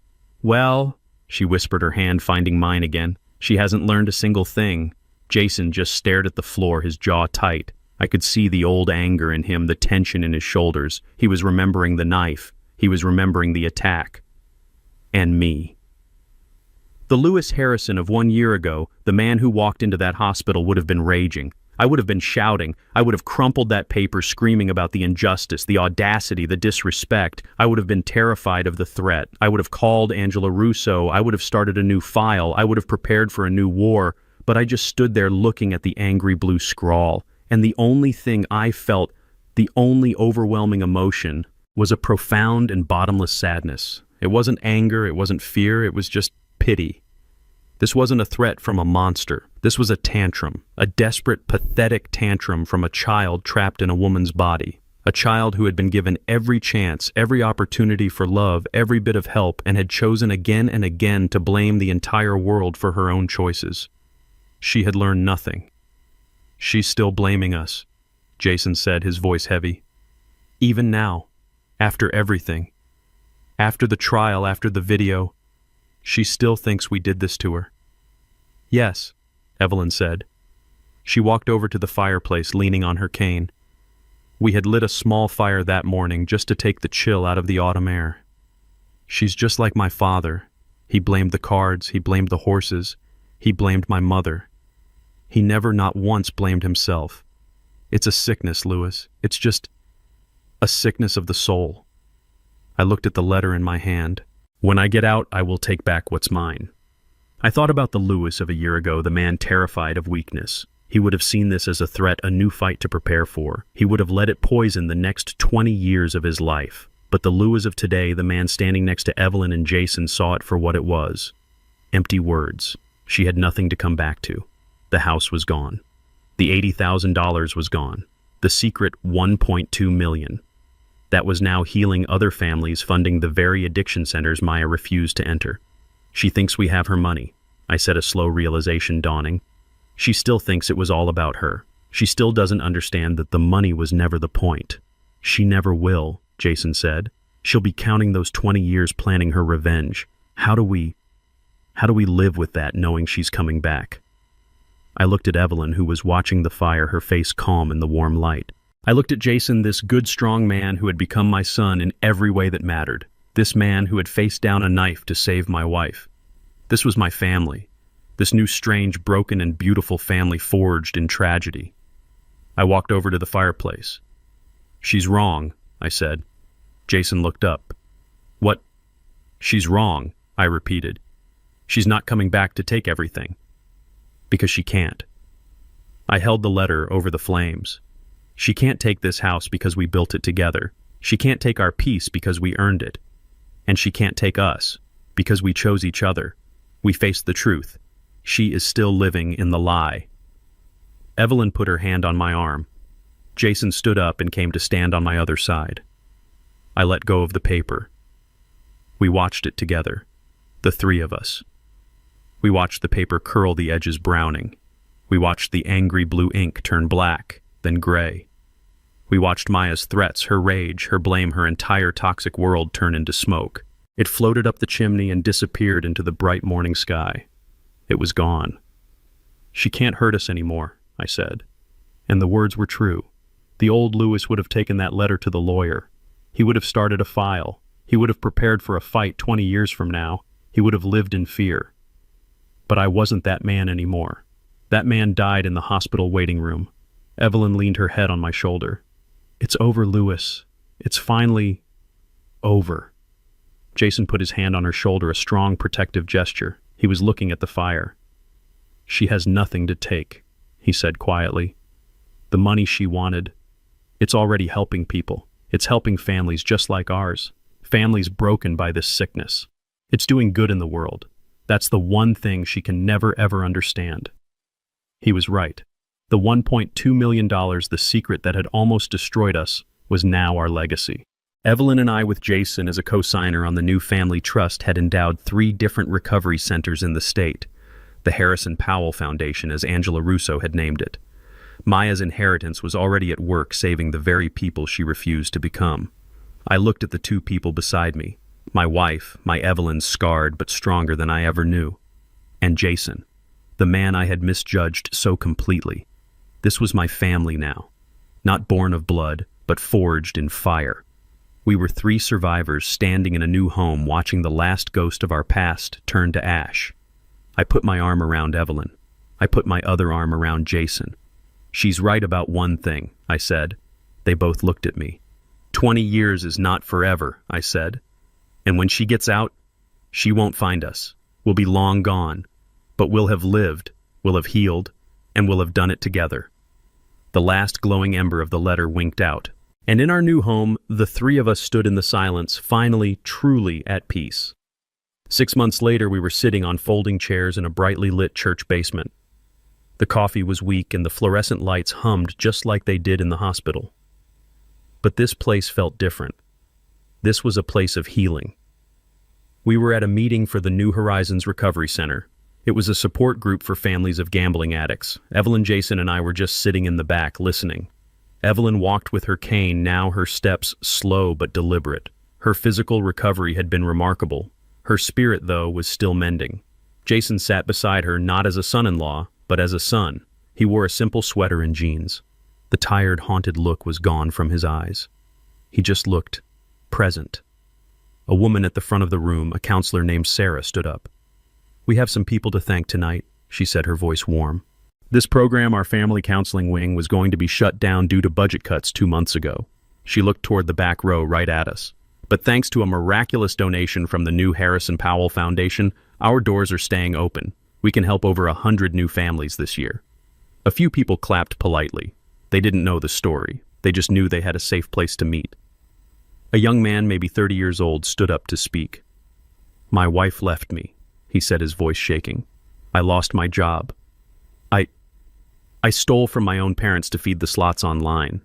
I hit rock bottom. This is the only reason I'm still here." I watched Evelyn as she listened. She reached out and took Jason's hand. He squeezed it gently. I sat there and thought about the money. That $1.2 million. It had felt like a curse. It was a secret born from Evelyn's childhood trauma, her gambler father. It was a poison that she had hidden, terrified it would destroy us. And in the end it did. It was the target. It was the motive. It was the reason my wife was pushed down a flight of stairs. It was the reason my daughter was in a prison cell. Evelyn had been right all along. Money, when hoarded and feared and lusted after, is a poison. It rots you from the inside. It rotted her father. It rotted our daughter. But now, sitting in this church basement, listening to this young man talk about his second chance, I finally understood the other side of it. That money wasn't a curse anymore. It was the antidote. The very inheritance that Maya tried to kill for the money she thought was hers by right was now being used to save hundreds of people just like her. The poison, when released with purpose, had become the medicine. This was the legacy Evelyn had tried to create with that final, desperate will, and now we were fulfilling it, not as a threat, but as a promise. I looked at Jason. He wasn't just living with us. He was a co-administrator of the foundation. He was the one who vetted the programs. He was the one who sat in on these meetings. He had lived inside the destructive storm of addiction for 5 years. He knew better than anyone who was real and who was just running a new con. He had taken the darkest chapter of his life and turned it into his purpose. He was helping Evelyn guide her secret, the secret that had almost destroyed him, and turning it into something good. He had found his own peace. When the meeting was over, the young man who had spoken came up to us. "You're the Harrison Powells?" he asked. "We are," I said. He just looked at us, his eyes wet. "Thank you," he whispered. "You don't know what you did. You saved my kids. You gave them their father back." Jason just nodded, his throat too thick to speak. We walked out into the cool night air, the 3 of us. We drove home in silence, but it was a comfortable silence. The kind you can only share with people who have seen you at your worst and chosen to stay. I pulled into the driveway of our new single-story home. The porch light was on. Evelyn was dozing in the passenger seat. Jason was looking out the window, lost in thought. I thought about Maya's letter, the anger, the threats. When I get out, I'm coming back. It felt like a story from another lifetime, a ghost story about a different family. She couldn't touch us. She was trapped in the past, obsessed with something that no longer had any power. I parked the car and turned off the engine. The silence was deep, broken only by the sound of crickets. I looked at Evelyn, her face peaceful in sleep. I looked at Jason, this good, strong man who had become my son. This was my family. This was my home. I didn't feel anger anymore. I didn't feel fear. I didn't even feel that profound, heavy sadness. I just felt quiet. We were home, and we were at last at peace. Here is a powerful lesson we can learn from this story. This story teaches us about the devastating power of secrets and prejudice. Lewis's judgment of Jason based on appearances blinded him to the real threat, while Evelyn's own secret born from past trauma created a target for greed. It shows how addiction and lies can poison a family from within, turning love into betrayal. But most importantly, it reveals that true family is not always defined by blood. It is forged in loyalty, sacrifice, and the courage to face the truth, proving that even after the deepest wounds, it is possible to rebuild a life of peace and purpose. What would you have done if you discovered a secret that changed everything you believed about your family? Let us know your thoughts in the comments and tell us where you are listening from today.